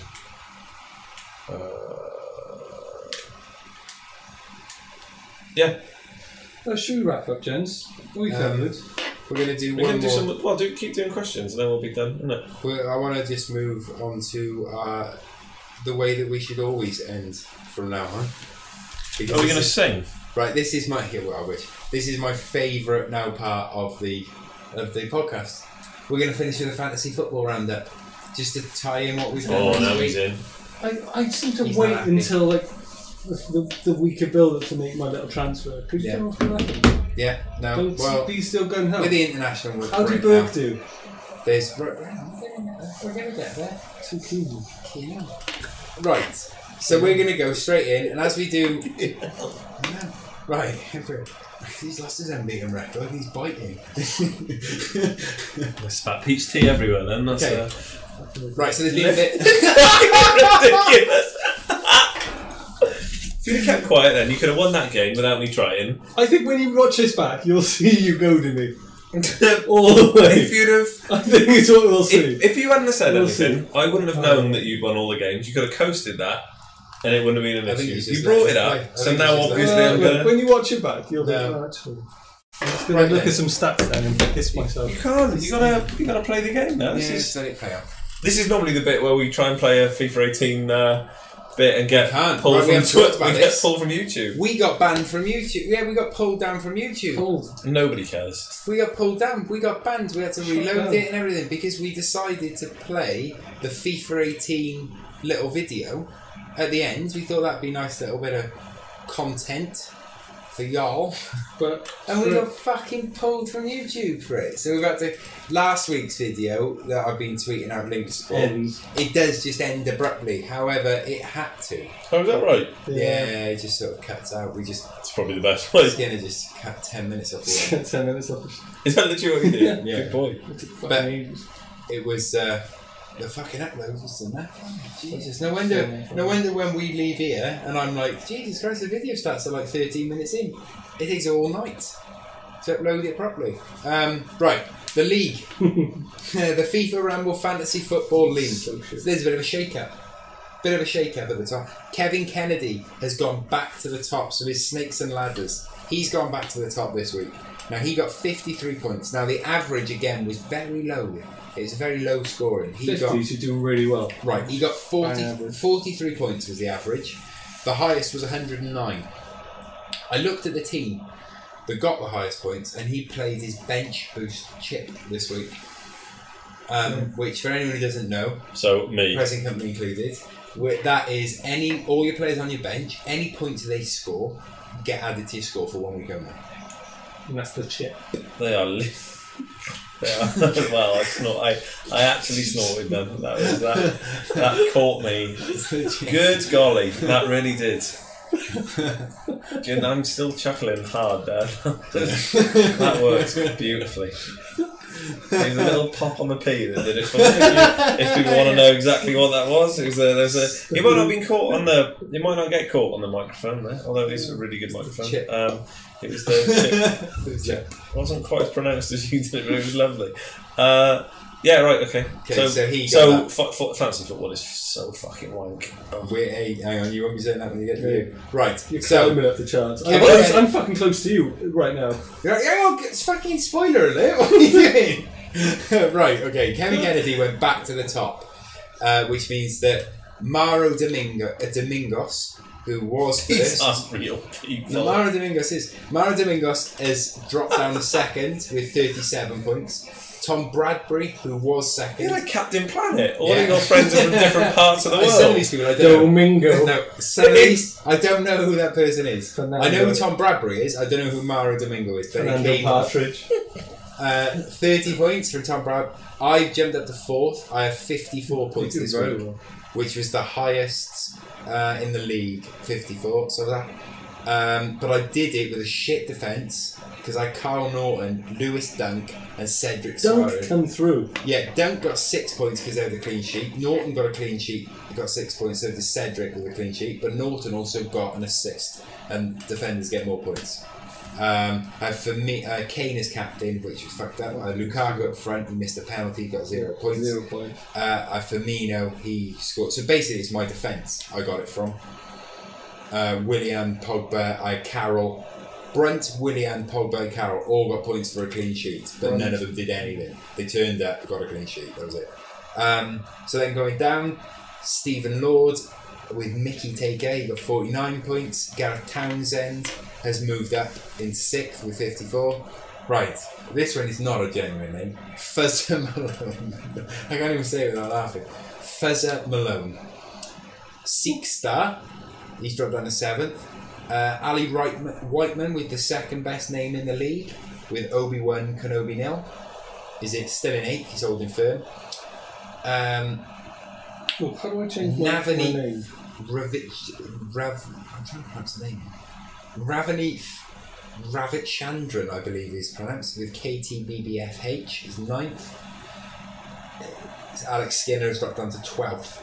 Fucking horrific. 32 points this week. But that's embarrassing. All of that shit is now out the way, and now we can get to multiple scoregasms by Worm. I'm assuming that you haven't seen your team. All your points? What? After the weekend? Yeah. No, right, good. Saturday morning, okay. I was arm wrestled into making a substitution though. Yes, you were. I was strong-armed by Handsome Dan over here. We did sort of give you, a few... He insisted that it would be absurd to keep Valon Barami in my team, even though, as I said last week, I assumed that I would just continue to get his points in Europe, but that's not happening. No. And I was going to not do it. It's going to say, well, that's ridiculous. You have been banging on about Ollie Burke for about 4 years. We did. So this was all done via Twitter. It was. No, but Skinner was literally here. He was actually in this room at that computer over there. And he said to me, change and put Ollie Burke in. So I did. Now, what's fucking talking about transfer fees? Ollie Burke, 5.5 million. Valon Barami, a man who's played inordinate number of international games, Champions League games, 4.5 million. So now I'm down to only £26.5 million in my bank, I believe. Because you get extra points for that. Well, I'm going to work out some kind of formula at the end of the season, which means that Money in the Bank makes me win. So yeah I'll come up with that. Mark my words. Okay, I'll have a look now. Right. So how many points did I get? Right, we'll round it. We're going from the goalkeeper. Okay, you had Fabianski in goal. So he didn't concede. No, so he has 7 points. Good because he also made 3 saves, which gets every time a goalkeeper makes 3 saves, they get an extra point. So I got 2 points. Yeah, so you've got. He had a clean sheet, got 4 points. 3 saves, 1 point. Minutes played, he played the full game, so he got an extra 2. So he got 2 points. Lovely. 7 points. Hey. Here's where we get better. Right. All gets better. How many points did Gareth McCauley get? Hang on, we haven't gone after. Right, Mason Holgate. Yeah. Played. They conceded 2, so we got his 2 points for turning up. But because they conceded 2, it's -1. Every 2 points. I said that. Every time a team concede 2 goals, they get -1. So obviously, if they lose 4-0, then they get no points. Lovely. Because they don't get, they get 2 for playing 90 minutes, and then -1 every time they concede 2. Eric Peters, in what is becoming now a regular occurrence. You can't. Well, I was expecting you to. You can't say the name Eric Peters without either me or him going Eric Peters. Eric Peters. And that's it. Every time. It's the first time neither of us have said that ever. Well, I thought you were going to do it. This is terrible. Eric Peters. Okay, well, he got 1 point. Because in what's becoming a regular occurrence is that he played 90 minutes. He got booked, didn't he? But he got booked. That's why I put him in there. Right. Mankilo. Yeah, he did well. Clean sheet. He got 6 points. As did Cedric Suarez. Smashing it. Now we're on to the midfield. Romeo. Yeah. Right, now Southampton drew 0-0 with Huddersfield. He played 90 minutes, that's 2 points. He got a clean sheet, that's 1 point. But what did Romeo do to end up having a -point? Did he get sent off? He got booked. He always gets booked, that's why I put him in there. Yeah, well, We spoke about this. 3 games, 2 yellow cards. Yeah, good. Nathaniel Chalobah again, 0-0, played for Watford, played 90 minutes, got a clean sheet, got 3 points. Solid. Ollie Burke. He played 2 minutes. Yeah. He played full 2 minutes. He got 1 fucking point. good minutes though. 1 point for that. But he will. Was that like a participation medal? Yeah, he got 1 point. If you play any time, you get 1. If let's just start this again. So yeah, just for those 2 minutes, he gets a point. If you then play over 60, you get 2 points. Lovely. Right, Iheanacho is still injured, so he didn't play. He didn't. Andre Gray did play, but he only played 82 minutes, so he got 2 points. Didn't do anything. Now, here's the interesting bit. Your captain, as we've said on previous streams, is Gareth McCauley. Yeah, he is. Still injured. Yeah, he is. 0 points. Your vice captain is Tammy Abraham. Yeah, by design. Tammy Abraham scored. Yeah, of course he did. So you got bag loads. You got 4 points for him scoring. Good. You got 2 points because he played 77 minutes. Well done him. And he got 2 bonus points, which means that he finished the week on 8 points. Lovely. However, because he was your captain, that doubles. So he got you 16 points. Lovely. So you finished the week on 45 points, which is 2 points higher than the average. What? Than the average in what? In the game. What, across everybody that's played? Yes. The average. Fuck me. People are so stupid. The average amount of. And that'll be everyone that's got like Harry Kane in their team and stuff, yeah? It was a bad week. The most captain player this week was Lukaku. And he missed a penalty. Now, I have Lukaku, but I didn't pick him as my captain this week. Presumably Clark could have the most points in a week. Clark? Yeah, right back. How do you figure that out? Have a look. Can you find the player with the most points in the week? I reckon Mankey will be up there with like 12, from what you said, isn't it? 6. Norton got 12. Right, Norton then. Have a look. Who got the player who got the most points this week? Firmino got 12 as well. I would imagine. I reckon somebody got 15. I reckon Salah got. No, I reckon. Oh, maybe you might be right with Salah. Did Kieran Clark not score? He could very well have. I reckon Kieran Clark will get the most points this week, or really high up there. Working on your logic of playing. Phone calls something. Yeah, it's a good nipple. I've got a lovely areola. Okay, right. Kieran Clark. What did he say? How vile? Kieran Clark got 15. Oh, there we go. Fucking hell. I'm better than all you punks. I don't even know the scoring system. Yeah, 15. So yeah, that's the round. Now obviously there's the international. But yeah, this week the average was quite low because the most captain player was Lukaku. But like I said, I've got him. I changed my team. I don't like the team now. Now he got 2 points for playing, but he got -2 points for missing a penalty. So if you didn't captain him, he's 0. He would be 0. But it's for further note, if you miss a penalty and he's your captain, that doubles. So it's -4. Obviously with Lukaku, he played and he got 2. That would have doubled to 4. So he still would have been 0. However, the minus points double as well. So, and also, if a player is sent off, they continue to lose points depending on their performance. So, case in point would be Gary Cahill for Chelsea at the start. He got sent off at 0-0. Yeah. They then conceded 3. So not only do you get minus points for him being sent off, you got minus points because they conceded 3 goals. So he still accumulates. Even though he wasn't playing? Yes, because of the sending off. That's the rule.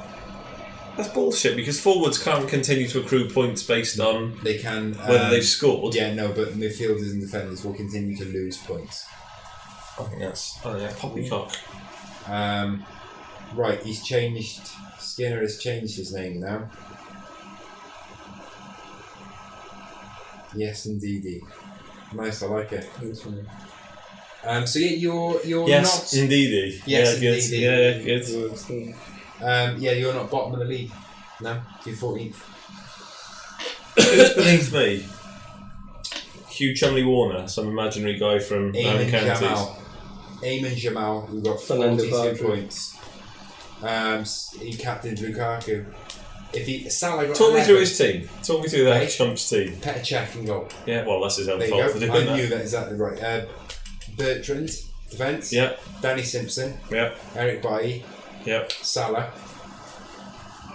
Who got 11. So you are, I think, right. Clark got 15. Yeah, Kieran Clark, he scored. So Salah got 11. Got a clean sheet, didn't he? Xhaka. Kante. Dele Alli. Quainer, is it, for Huddersfield? Is that how you pronounce it? Or Kana. Vardy and Lukaku. I'm going to get a knockout in my... I'm going to play my... I'm going to go crazy and change it all up soon. Not this one, the next one. Yeah, you got to wait till the international break. I'm going to wait till... Nice. I will. Yeah. Knockout. So that's me done. Right, we can have a look see if there's any questions we missed on Facebook. Go on, do one more question, then we'll round up. Let's see what's on Facebook. I see Scotland with another dominating victory. Darren's asked the Fantasy Football League. I'll send it to you, Darren. Right, Callum's commented, I care, but I don't know what he was commenting on. I think you said no one cares about fantasy football or something. Has Callum got a fantasy football team? Callum, you got a fantasy football team? I don't think he's in anymore. I think he's got. Yeah, I think he's still in. He's texting Skinner about my areola. Yeah, he was on Nipple Watch. Has he got a fantasy football team? If he is, I'll send him the pin. But yeah, no, we're done. No more messages. There are. To be fair, the bulk of the questions this week, and I mean there's a lot of them, were Arsenal. Now we've covered Arsenal a lot, and we've covered most of them. You almost cried at one point. You cried. Oh, fuck it again. You cried. So yeah, so next week then, next Wednesday again, both of you? Yeah. Yeah, because Thursdays are off the table. Generally Thursdays are going to be off the table. They're definitely off the table for me as of next week, because she goes back next week, because the kids go back to school. Do they go back next week? Yeah, they go back on Tuesday. All LEA schools have got a Monday inset day. Then they all go back Tuesday. So as of Tuesday, I will officially have a child in high school. Well. Yep. Wow. And both of you can remember when she was born, probably. Bozo. And yeah, she's joining high school. But yeah, so next Wednesday then we'll be back. I know we haven't really talked about it, but the games have been different. Next week it'll be, we can preview the upcoming Premier League games. We can sort of do a bit of a talk about anything of note that happens in the qualification games, I guess. Sydney was 2006? Yeah, Skyler was 2006. Oh, okay. And Sydney's 2010. Oh, Jesus Christ. So next week we can do a round of anything of note that happens in the national games, and also what will happen is that the transfer window, and I know Worm will be very happy about it, is finally going to be fucking close. So we will then know. What wall? We will then know where everyone. Offside. Sorry, to interrupt. That was a lovely ball. That was a lovely ball and a lovely finish as well. But yeah, so we can do all of that. We can round up the games. We can do a preview of the league games coming up. Oh, it's a little flick on there, as Andy Gray once famously said. Yeah. One question. So that is. Was he active? Yeah. It's really simple. What happens there? You say goodbye to those champs. We're done. And then thanks for watching, three guys. Thanks very much. There's another nipple to say goodbye there, Callum. Oh, what a treat! And then what you do is then you press mute on that. Right, thanks for watching. We'll see you next Wednesday. Bye bye. Subscribe.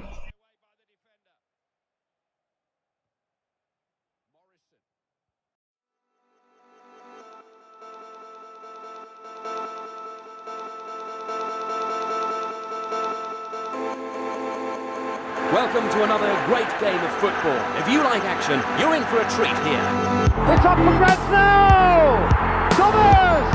Well, take him out, son. I mean that, take him out. It was just fantastic. Magnificent! You boys took the hell of a beating! Oh no! Scorchio! How did he miss? Balotelli! Aguero! Come on, fam. Real talk, lad. Lovely cushion header. Pajero! You beauty! What a head, son! What a head! Look at this touch. Wonderful. Rates his look, but then he sees the tiniest window open. Goal